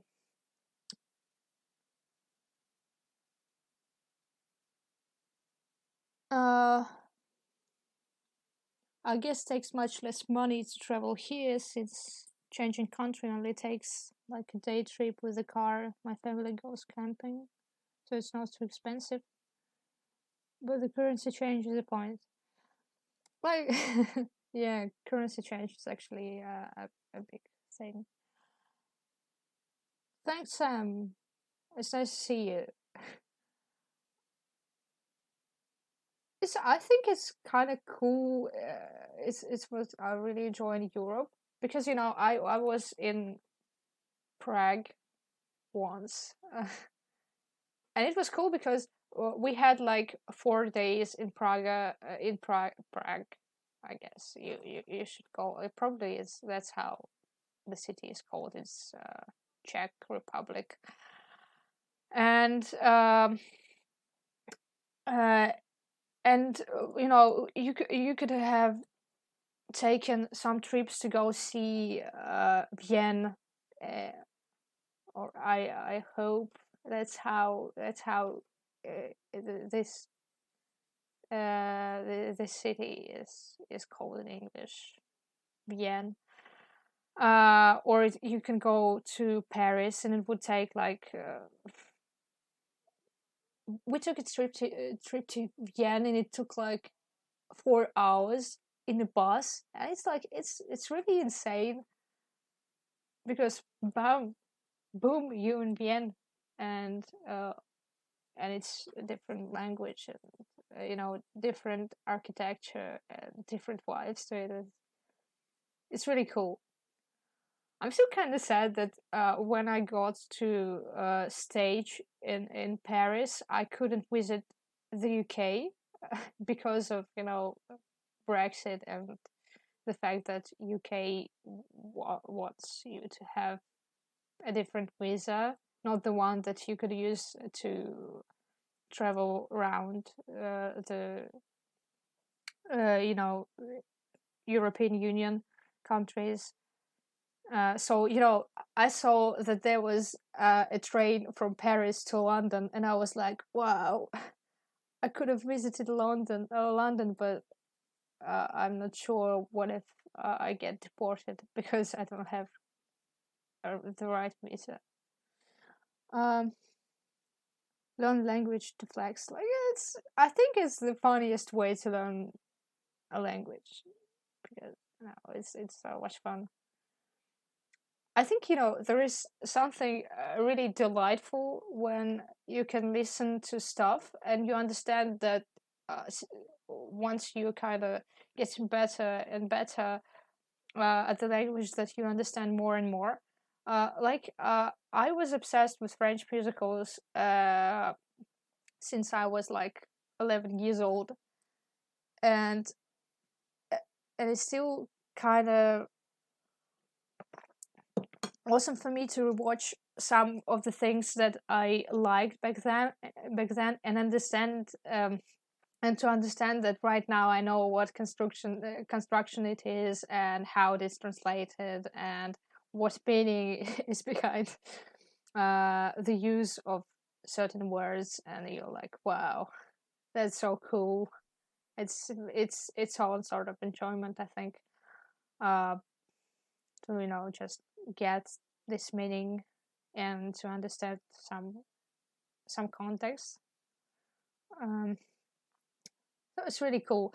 I already promoted one French musical in my blog. It was The Little Prince, or Le Petit Prince, and it's a great musical. And it has like that little documentary video where they talk about how they made it, and that's my check video for understanding how much my French improved and stuff. Because back when I was like 11, I couldn't understand that, some phrases and probably basic meaning, because my vocabulary wasn't really big. Um, but right now, when I'm watching it, I'm like, I'm understanding. I can understand everything they're saying, and I'm like, whoa, that's so cool. Uh, that's really a delight. Yeah, it's a musical, and it's really a great one. I made a post a couple of days ago. Well, a couple of days ago, I don't remember. I'm bad with time, so maybe it was like a week ago. I don't know. Um, where I posted some of my French musical recommendations. Like the other like three, you can consider watching a lot, but the first like two, Notre Dame de Paris, uh, or like Hunchback of Notre Dame, and Le Petit Prince, the Little Prince. They're amazing. They were like uh, stuff. They're like stuff that I immensely enjoy to this day, and it was and the Little Prince is like a very good starter musical when it comes to French musicals, because French musicals, honestly, they're kind of pretty weird. Also, when you compare them to something from Broadway or West End, uh, they're different, because I think that French people, when they made their musicals, they kind of didn't look at that Broadway and West End tendency. They just did something that they enjoyed, and there is something very unique in them, at least in the first ones, because I think that later on they kind of spoiled the vibe that they had going. But again, it's my opinion. Some people like them. I'm not a particular fan. But like the first ones, mm, like Notre Dame de Paris, Hunchback of Notre Dame, and The Little Prince, Le Petit Prince, Romeo and Juliet, Romeo and Juliet, obviously, they were kind of cool, uh, and they have nice musical that is connected to the plot, because later French musicals, they kind of made this way to get to the radio, not to tell a proper story. But that's that's my opinion again. And they were so cool, they were so unique, and that's probably one of the reasons why I'm so sad when I see some uh, American influences, telling about, adaptations, for example, adaptations of Hunchback of Notre Dame, for example, and not mentioning it or mentioning the musical poorly, because people in America don't know about this musical, and it's pretty cool. And and when you are making fun of it for not being like a classical Broadway musical, because it is different and it's a little bit more static, and the music is kind of different. It's kind of sucks in my opinion, because it's still a good thing. It's just different. Um, and it isn't bad because it's different, right? I'm sorry, we just bought a ticket on a stream that I call my rant about French musicals. Nobody asked for, but you still received. It's like subscribing to my blog. You subscribe for drawings, but got Hades style metas, and uh, my weird recommendations. Okay, I love hearing songs in different languages, not just the sound, but also the nuance in the translation. For example, The Count of Monte Cristo, Dracula. Oh, these are actually the musicals that I heard both in German and in an English. Yeah, but I can't understand the difference in translation, obviously, because I don't know German. But I actually feel like Dracula sounded cooler in German. I don't know. I I actually would like to see Hadestown translated to more languages, because I think it's neat. Uh, have you seen the videos that Jorma Fox made? Sorry for sipping tea and stuff.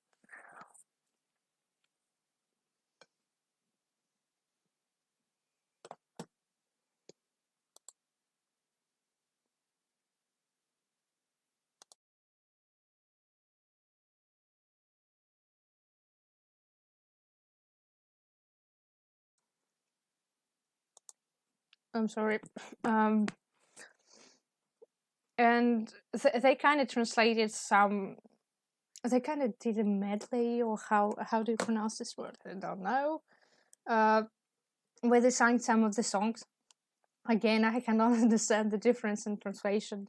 Uh, only by uh, I can only tell what German people told me about it.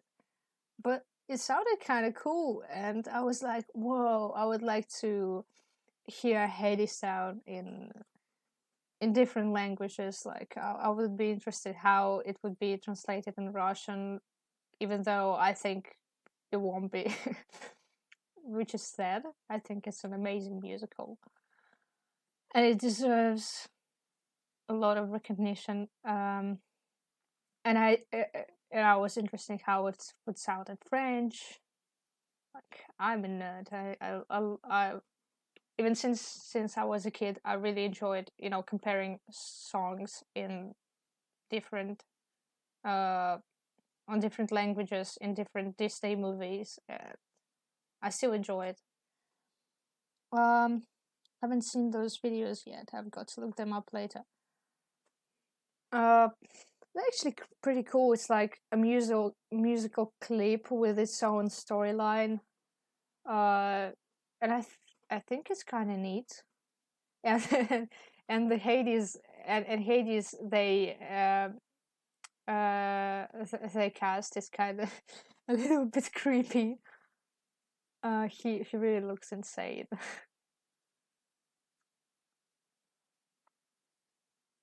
I just I really want for Hades down what's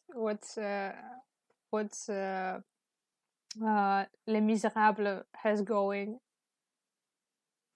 because Les Miserables, they have uh so many albums and so many different versions, so you can choose from like so many English versions, so many versions in different languages, and you're like, whoa, today I'm gonna be listening to that, and tomorrow I'm gonna be listening to that, and it's like the same music. It's like, switching between Hadestown and New York Theatre Workshop and Broadway version, and then concept album, because you love this thing, but and you can't, physically listen to anything else for weeks. But it has like different vibes and different casts, yeah, which is cool. So I wish to see Hadestown adapted in so many languages, and I really look forward to the Korean production. Even though I don't know Korean, and I would like to hear Hadestown in some language that I do understand, like French, so I could, compare different things. But I really hope people who know Korean gonna be, info dumping about some differences in translation and stuff. Like that's the reason you need a fandom to figure out some stuff you wouldn't uh ever figure out by yourself. And, share different ideas you'd never thought about. I think Willen sounds amazing in German, which kind of fits the stereotype of the harsh angry language, but it's still sounding epic, so I like it. Well, yeah. I think, yeah, it's like Americans use Russian accent to show some bantings and, criminal bosses. Probably because it sounds kind of aggressive. I think it's the same with German.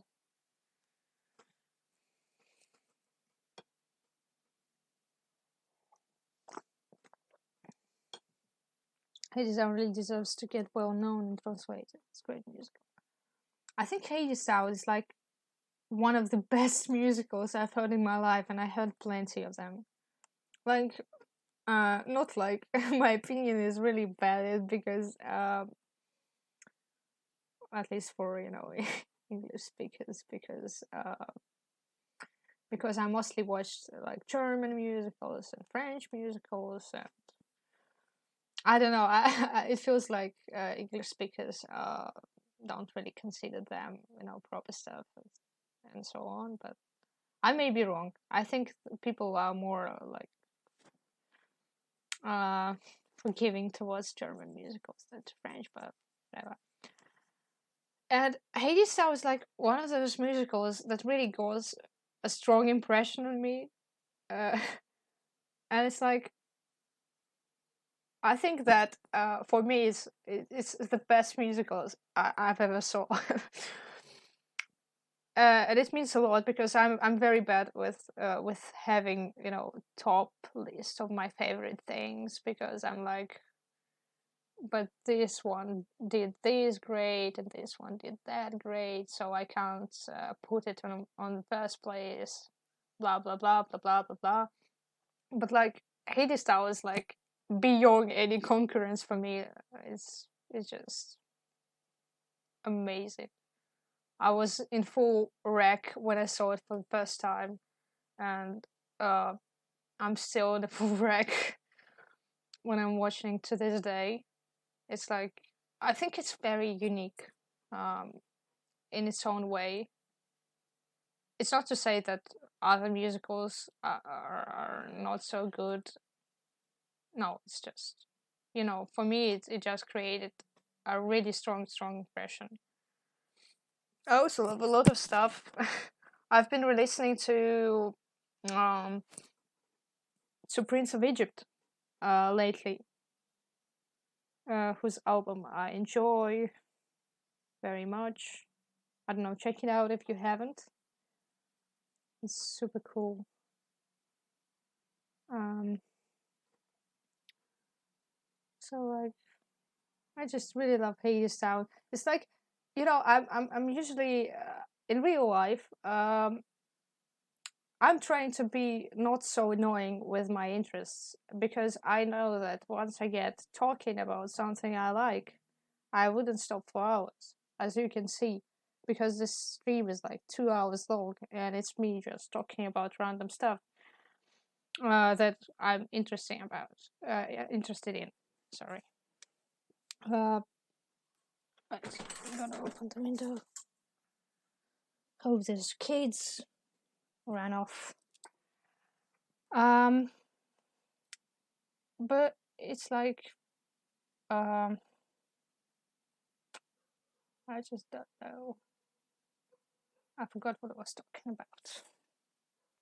It's horrible. I'm an old person trapped in a 20 years old person's body.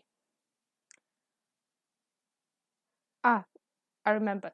Okay, so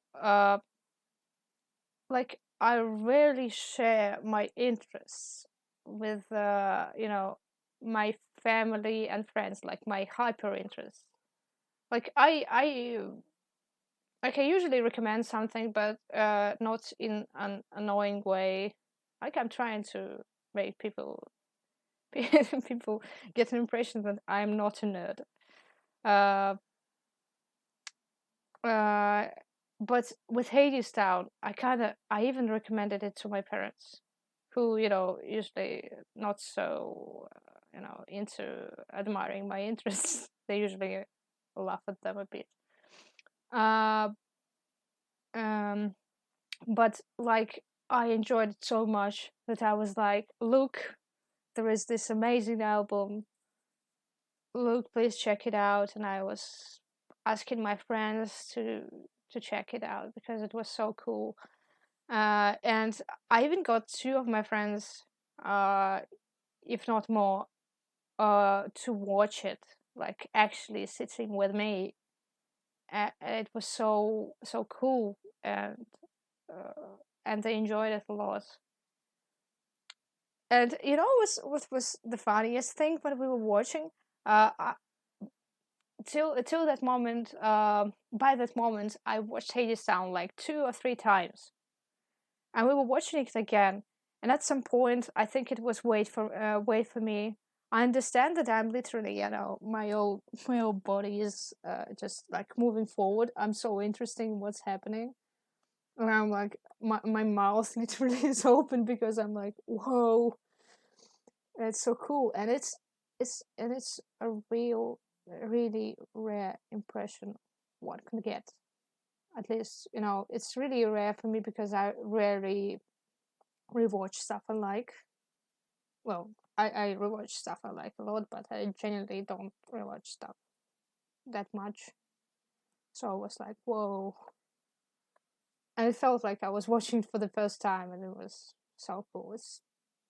I think it's really rare, at least for me. Prince of Egypt is great too. Have you heard about Six and the Madness? I really like those too. I heard about Six, and I watched. No, I didn't watch the clips. I heard some of the songs. Um, I quite enjoyed them, but I think not to the degree where I would watch a bootleg. Uh, and where I would like, oh, I really want to watch it.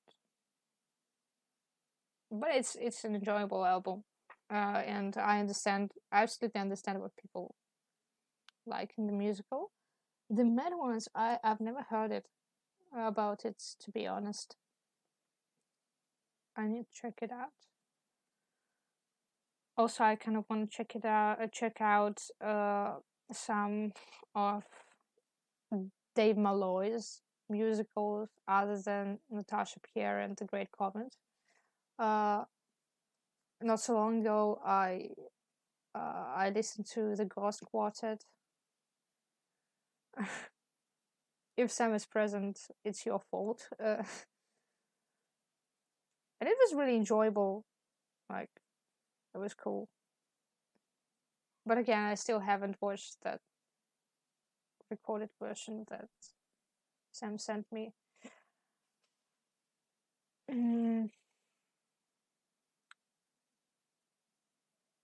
I'm just I'm just a musical nerd who hardly watches musical anymore. Uh,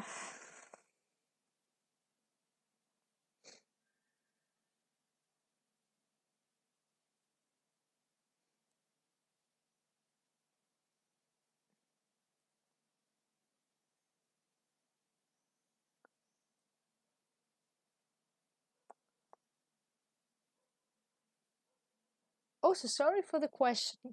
Uh, but uh, by any chance, uh, do you draw by any chance?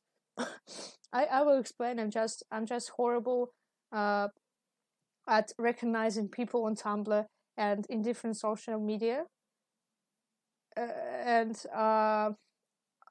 I'm not sure if you may be the person I'm following on Tumblr or not. It's like I'm awful at it. I'm just saying. Few people around me share my nerdy interests, and I also hold back in talking about them because I get really immersed and overwhelming. The only one I actually bring up is D&D. Well, it's kind of same, but my friends are more. Uh, I wouldn't say forgiving towards me because they, at least they say they are genuinely interested when I'm speaking, which is very nice. I really appreciate them listening to me rambling about stuff they have no idea what I'm talking about, like Gallifrey or some stuff about it, like that. But I mean, many people, many of my friends become invested in musicals because of me, because I'm like, oh, let's go to see this stuff, and they're like, oh, okay, we don't mind, and they go and they're like, oh, this stuff was really cool, but like they're not in fandom, so to speak. Like some of them are, but mostly they're not. Um, I don't know, just stumble upon. Oh, okay, I just. All right.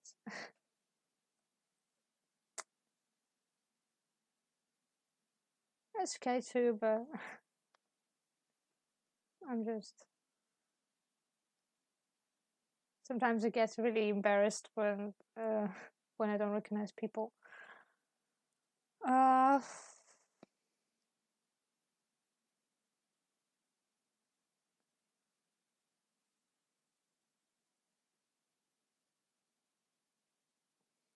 but I just hold back talking when it comes to people who don't know me too well yet, because I'm like, I need to create a good impression and then smash them with musicals uh,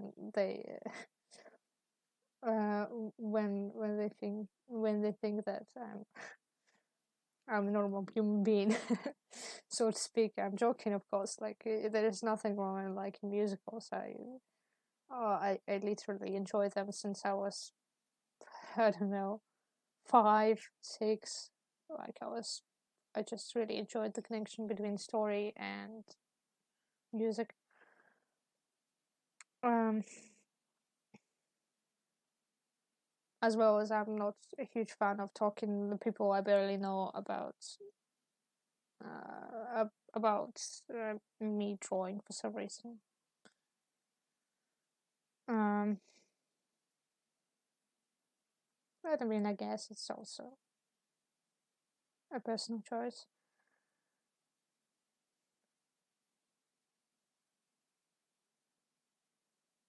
But I don't know, people who know me more than 1 year, they know that I like musicals. I think my whole university group and other groups too know that I like musicals, because sometimes when we had like free subjects, I just go and bring some musicals, and they're like, "Oh no, guess we sign up for a presentation about your current hyperfixation while you pretend like you did a job for the lesson, like an assignment for the lesson."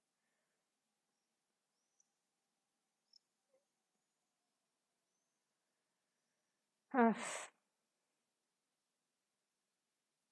yeah, that'd be it. I even struggle to recognize people in real life. Recognize some different names in social media, so I'm even above my level. I think the same. I had like a very stupid situation uh, where I would uh, when I wouldn't say hello to my neighbor when we, uh, when we entered the building, because I didn't recognize that she is my neighbor because I forget how her face looks. Like I'm like opening the door and stuff, and then they go to elevator. I go to the stairs, and we met on the same floor, and I'm like, oh shit.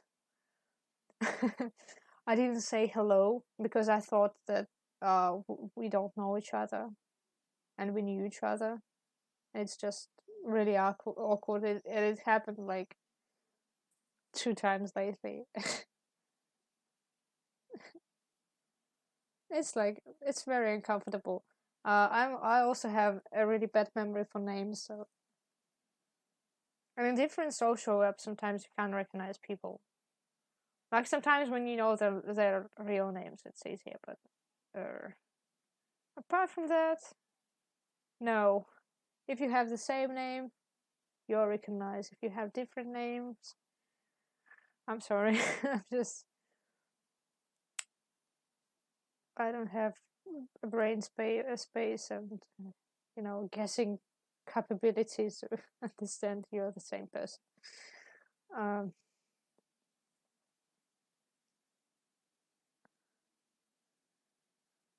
uh,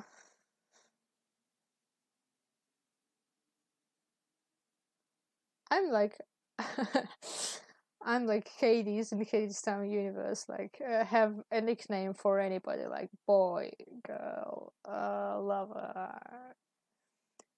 It's like the joke about Hades, who actually just doesn't remember everybody's names. He's just like, oh, I hope my wife would never guess that I don't know her real name.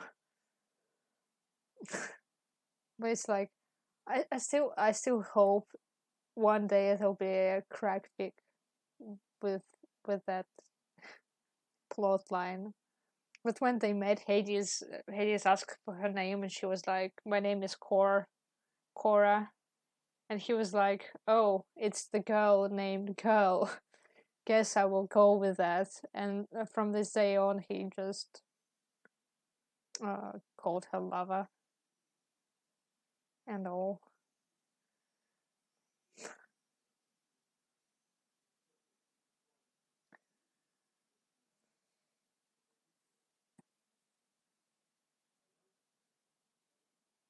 I just kind of smile at everyone and greet everyone back who greets me, but I have no idea about the names or where I know them from. I just hope someone around them says the name. It's the same, it's even more embarrassing if you know a person for a long time. uh, I feel like maybe I'm just careless because I'm really bad with remembering people's birthdays and names. Like obviously with people with whom I communicate a lot, like with my friends or with my group mates who I know for years and with whom I talk like on daily basis. Of course, I know their name. Of course, I know their faces, and of course, I would recognize them.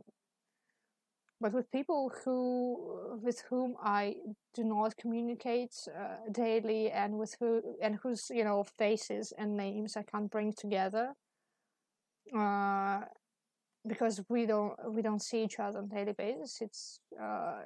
It's a different thing. I'm actually kind of impressed how you know all the people and my family members, and they're like, oh, it's like it's Tanya, and she has daughter Maria,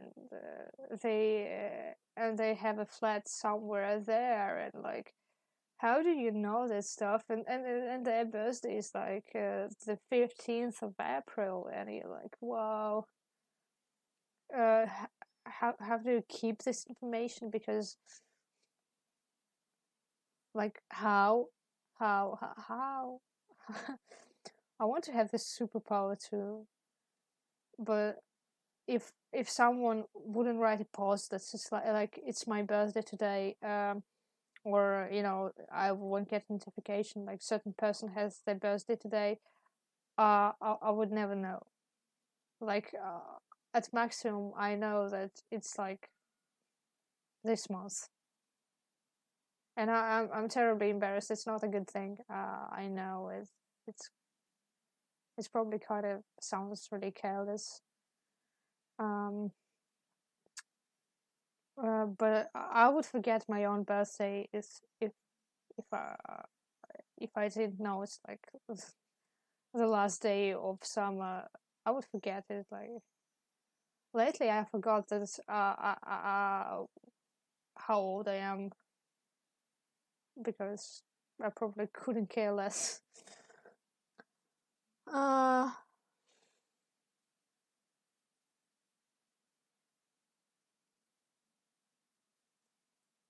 yeah, you just hope that somebody will say the name, or they will, I don't know, tell like, oh hi, I'm Masha from I don't know, from the university. Do you remember me? And you're like, oh sure, I remember. And you're like, who the hell is Masha? Like, it's also like worse with people whom you saw like once or two times, like for something like fandom related.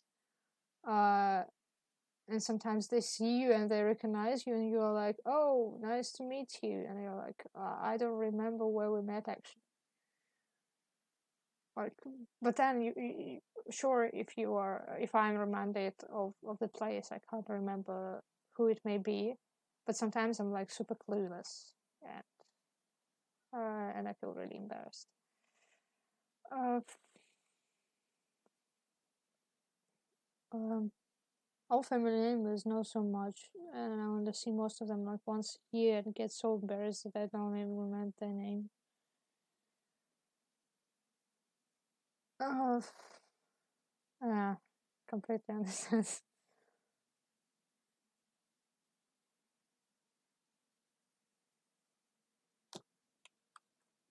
Very valid.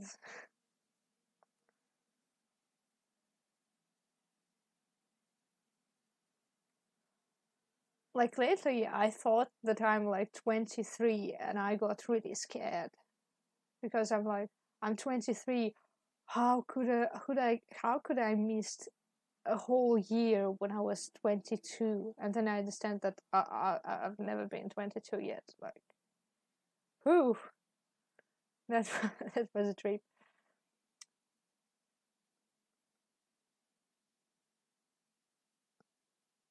I think the older you get, the less you care about your age. You're like, oh, well, I got my passport and I changed my passport, so I probably at least 20, whatever. Or,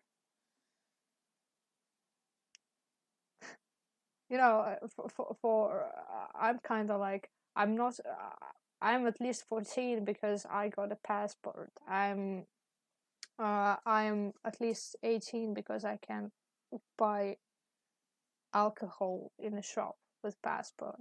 I'm at least 20 because I already changed my passport. So I'm like,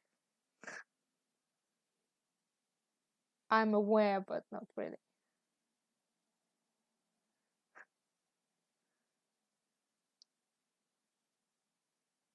I think maybe because with elder family member, there is like less of an opportunity to fact check. Like I'm relying on notification to tell me whose birthday it is, and um, so on. But you know, older generation that didn't have any notification, and if you forget someone's birthday, you just get really embarrassed by your own fault. But I still think that right now, the worst thing is when people, um, maybe they don't do it uh, this way anymore. But I remember at some point, some people were like, "I will change the date of my birth to a different one, and I will see how many people will congratulate me on my birthday uh, on the wrong date, and how many people will actually remember my proper birthday." I was like, dude, chill. That's so weird for me because uh, because I would never remember, probably. And uh I don't think that it makes me a much worse person than I am for not remembering some details that I can look into. The second, with that argument about using Google or not, where some people are like, this younger generation doesn't remember some facts, like, I don't know, uh the date of birth and death of some, I don't know, writer, or when this thing happened and when this thing happened, uh and when they face this question, they just go to Google and Google this thing, and they're like complaining about it, how people have no zero memory and stuff.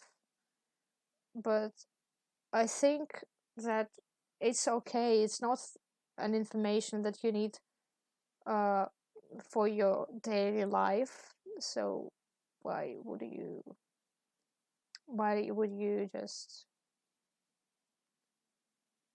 kind of burden yourself with that and garbage your brain with that in some way? Like, I'm not saying that it's useless, but if you can like fact check yourself anytime and you don't need to keep that in your mind, then like why would you keep that information? But like it's different with birthdays, of course, but because like, someone can get uh upset. mm, but, but it's kind of the same when you have a notification. You just don't exercise your brain and your memory because notification will do that for you. mm.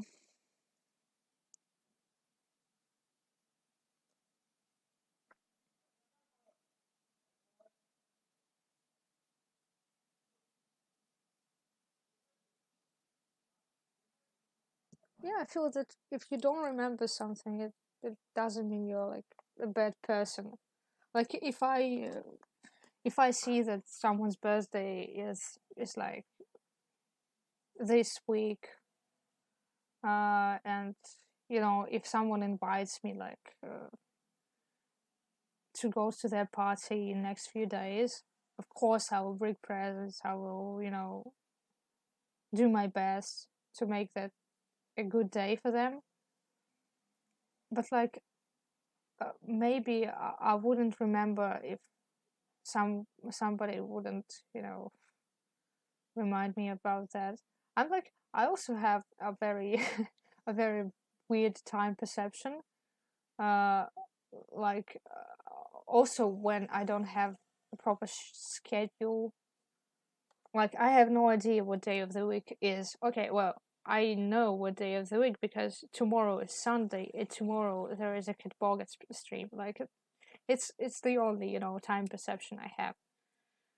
Uh, Otherwise, I don't understand. I just don't know what the date is. I'm barely aware what month it is, and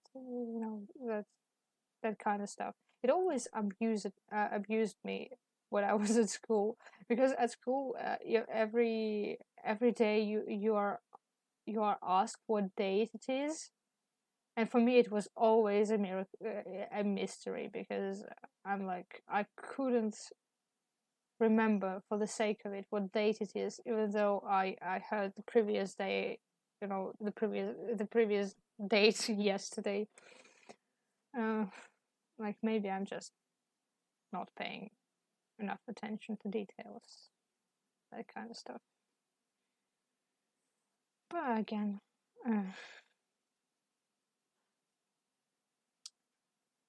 it's like, in some in some movies there is this moments when someone is like, it's been the anniversary of our meeting and you didn't get me any present.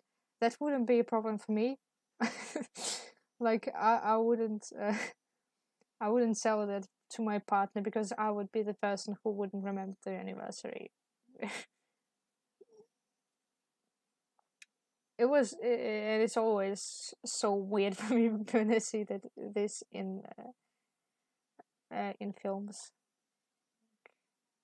Is it such a big deal? Some dates, I don't know. For me, it isn't.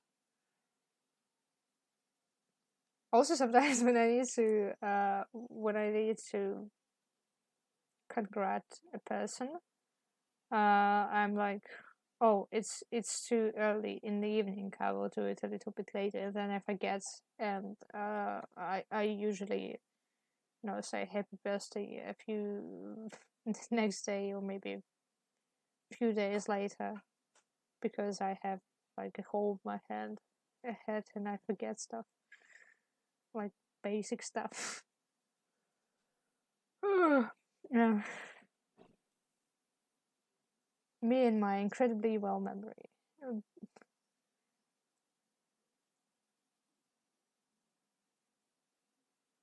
Yeah, I think I don't understand this argument about dates when it comes like to uh, uh, some basic knowledge, like some historical events.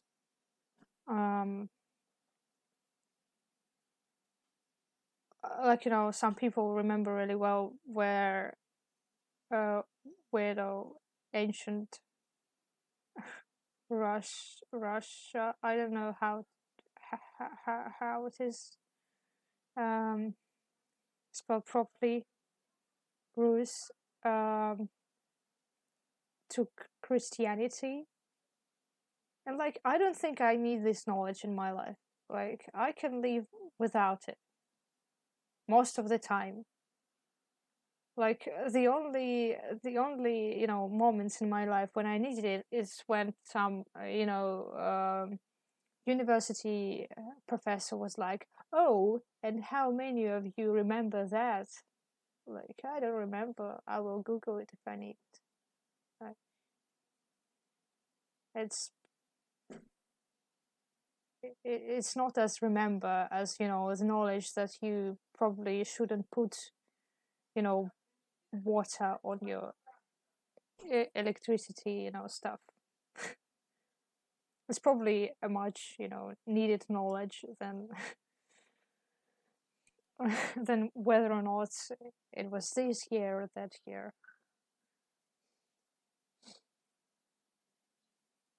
The names are just a problem.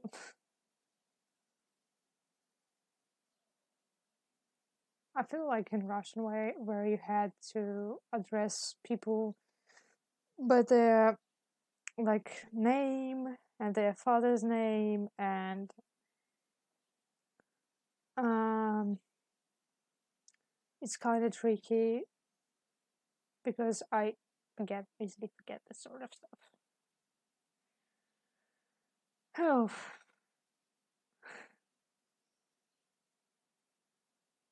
That's just how life goes. I'm bad at remembering this sort of stuff like names and dates.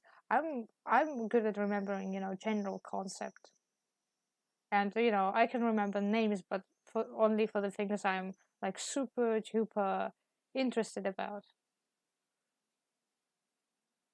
Like I can remember the names of all the actors who played the Doctor, but something else probably not, because I don't know, it's names that you use in conversation and stuff. In the conversations that are I'm constantly participating. It's just an example, of course.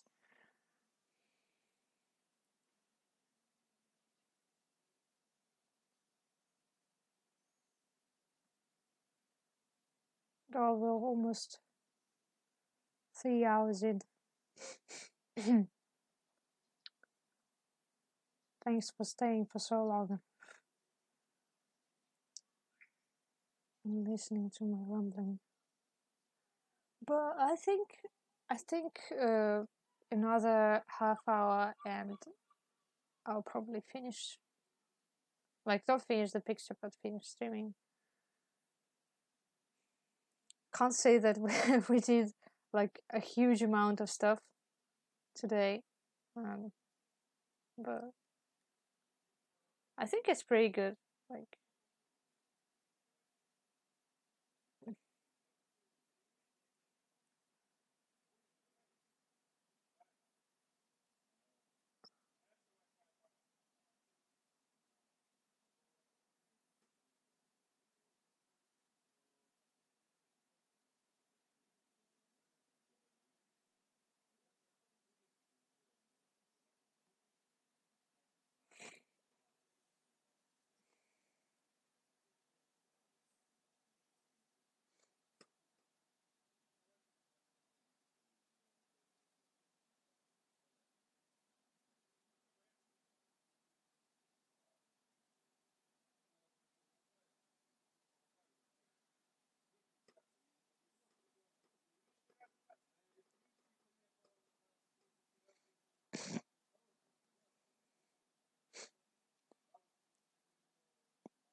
also, I feel like this picture will look much better when I gonna add some shadows. I think many of my pictures look better after I add shadows. Yeah, there's so many bits of random knowledge, but not the names of people I just talked to. But the random facts are also fun. Maybe that's why people's name are really interesting. Oh yeah, they're kind of the same. I'm actually always struggling with exams for that exact reason. Uh, because it's hard for me to remember, precise phrasing or precise stuff, which is usually what people check on the exam because it's the point. But I'm like, uh, I'll remember the concept and I understand what I'm talking about, but saying the same things word to word, it's kind of very difficult for me. Um,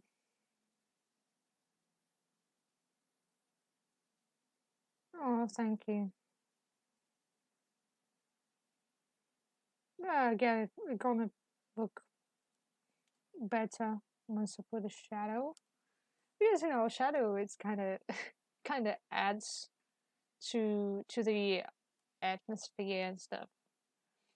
I think we're gonna paint the girls, but I kind of didn't choose any any colors for them yet.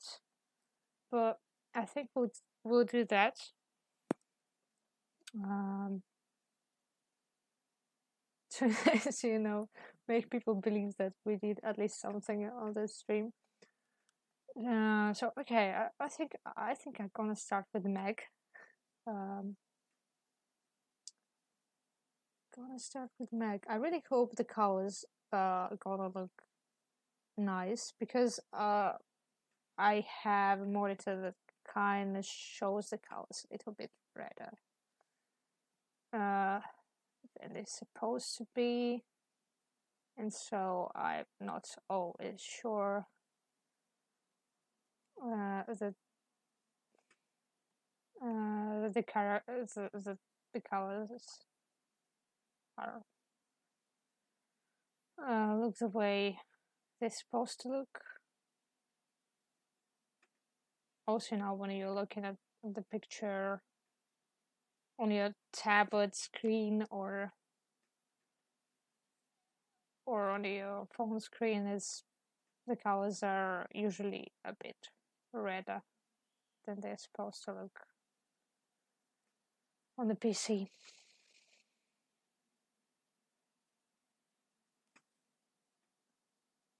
No, maybe it's too orange. It's too orangey. Oh. Okay, I think I would take this color for Lecto and TZ.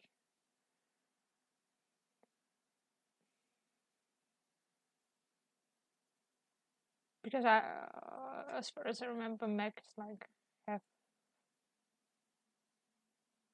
a bit of a lighter skin tone and lighter hair.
Mm.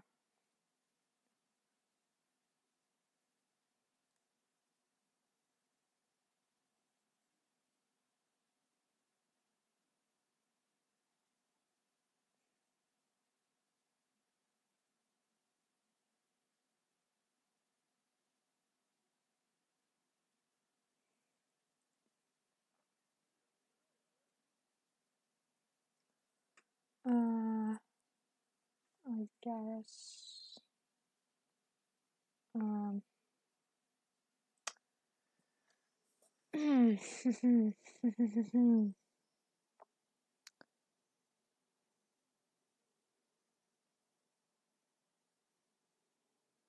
not exactly sure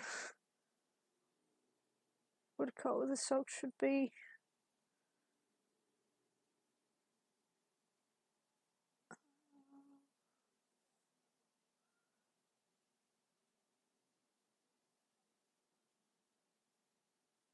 I think I will add some stripes or something.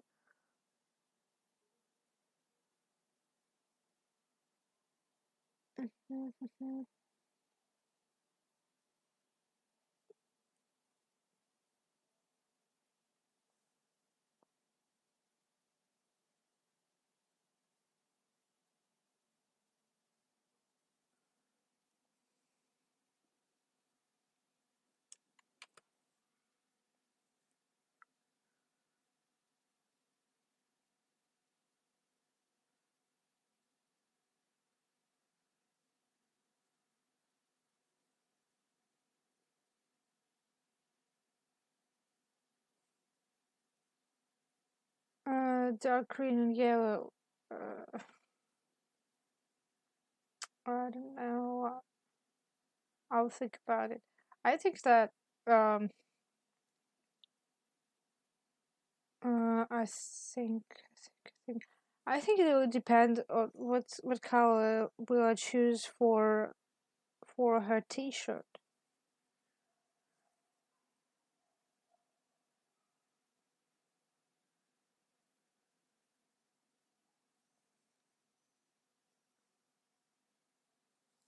Uh, because I think that if I'll make it if I'll make it yellow, it will be too um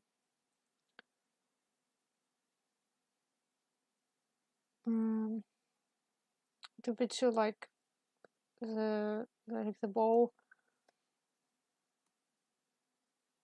I just want to kind of to uh to make the sock the socks kind of lighter color, like I think it looked better with pinkish red.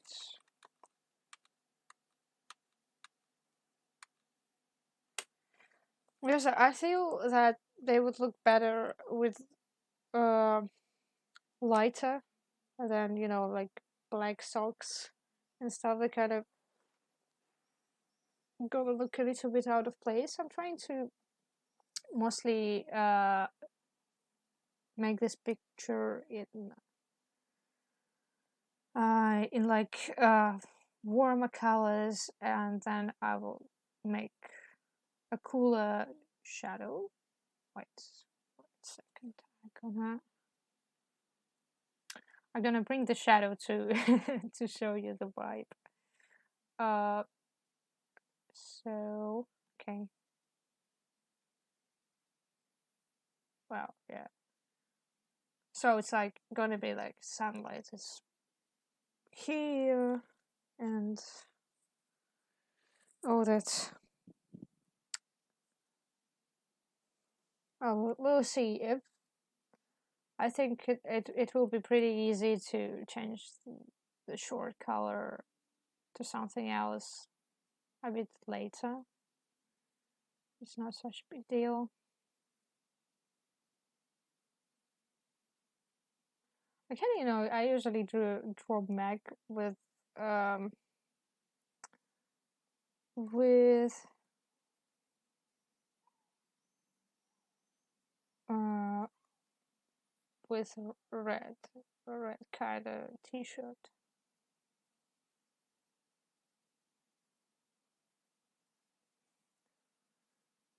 No, I'm just I understand. Thanks for the suggestions. I'm just like thinking out loud. I just usually go for uh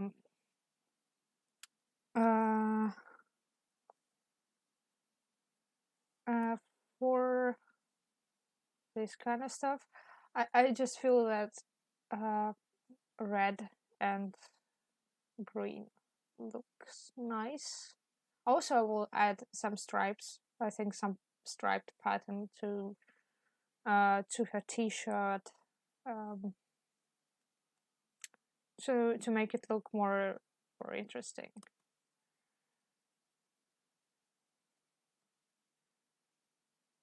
We'll see. I say in the beginning of every stream, I have nothing planned. I have no idea what I'm doing. I'm just, when I'm drawing, I'm just sitting here and vibe.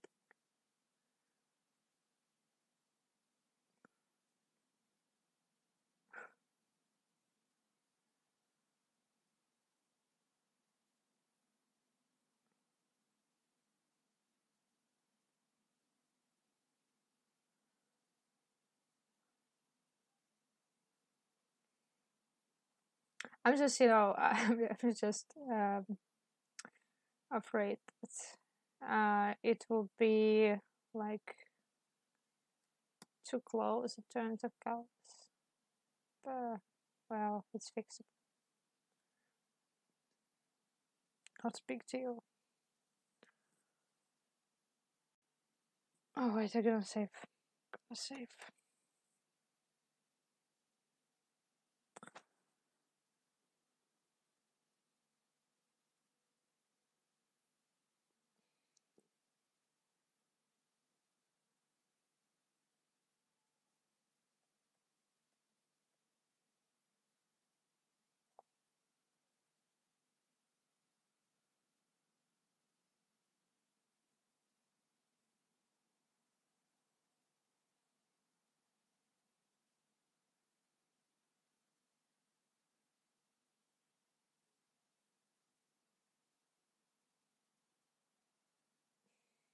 I think I'm gonna finish Mag and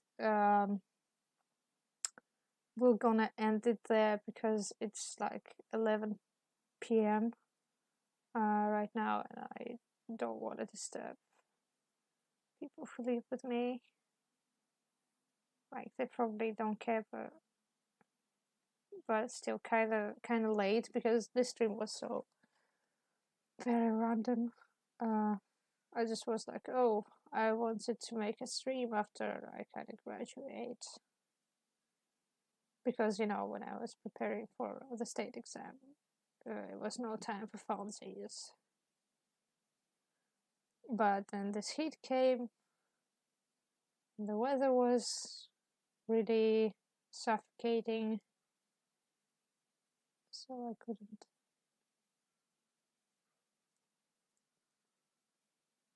make a proper stream. Okay, wait.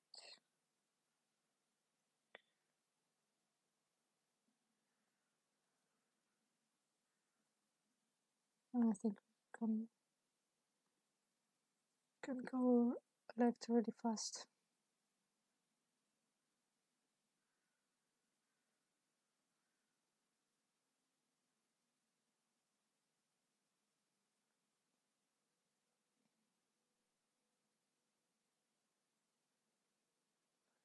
Oh, 3 hours is just like, I think it's at this point it's like a standard stream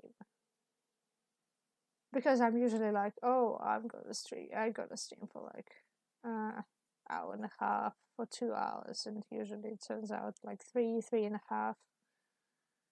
I think one time it was like almost 4 hours, but I can't. I've already said that I don't control time when I'm drawing. I'm just vibing.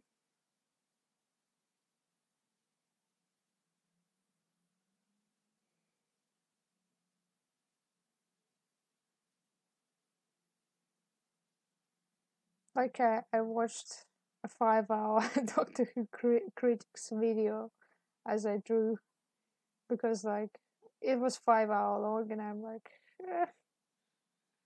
drawing session very well.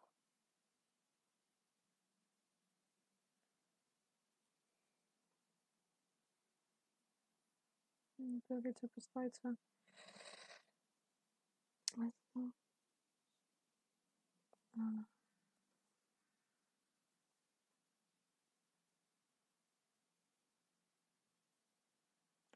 Just afraid that when I'm gonna get the shadow, her face would be like um two with the shadow. Oh, we'll see.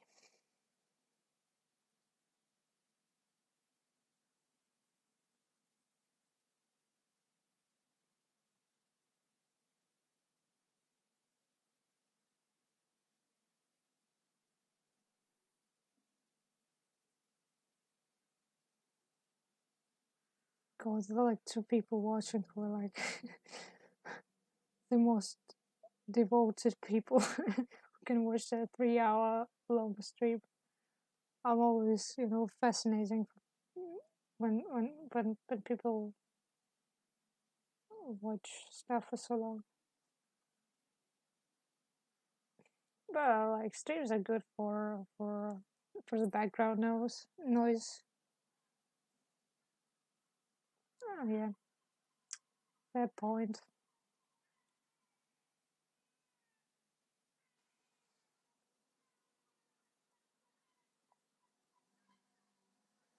Mm, I think it's like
would be funny if she's like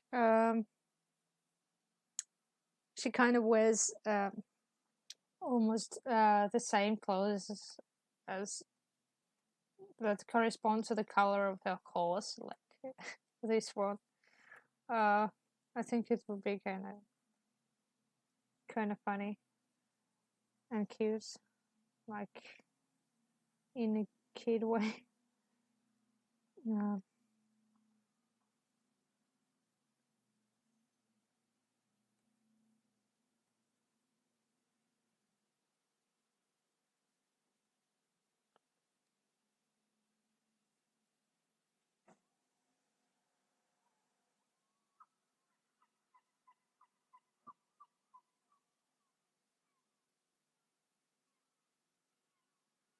Oh, I forgot to draw a sock here. Need to change it because Meg is like the only one who lost her sock, and it's like it's here. That's her lost sock. Um, I think Alex is more responsible when it comes to her things. Yeah, her unicorn outfits. Dream.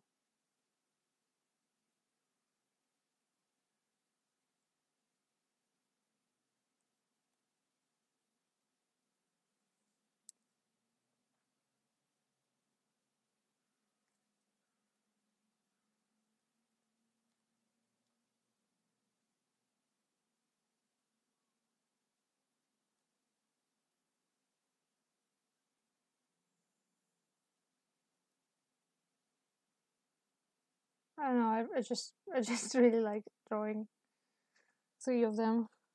Uh,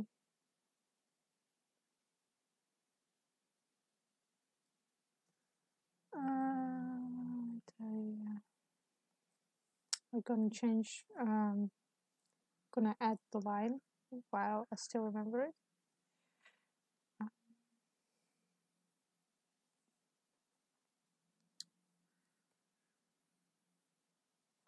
and her hair is darker than Meg's, and I think or a little more or on an orange side.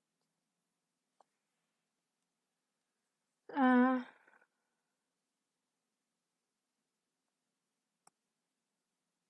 uh, uh,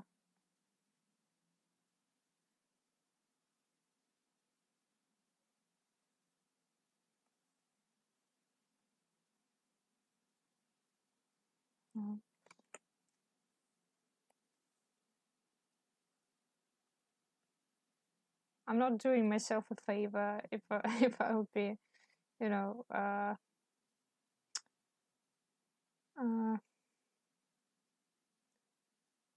more thoughtful. I would be, uh, I would have closed all the gaps between my lines. Um,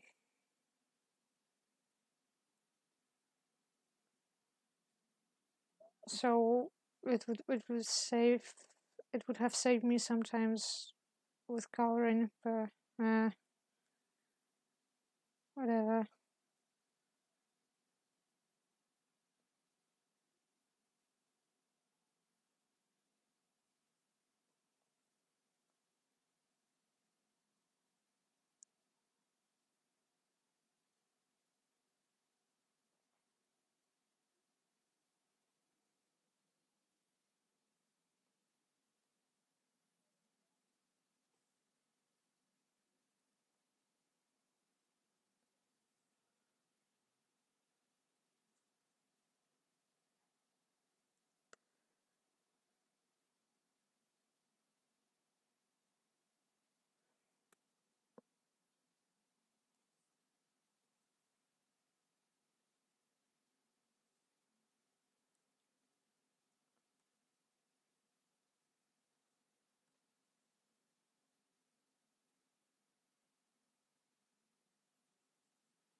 Okay.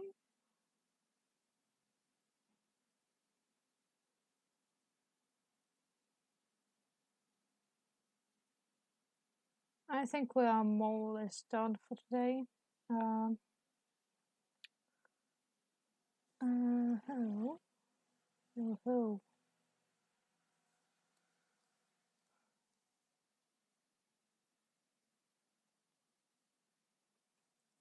I think we'll stop somewhere right here.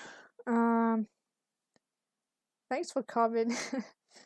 Thanks for staying for a whole 3 hours. Uh,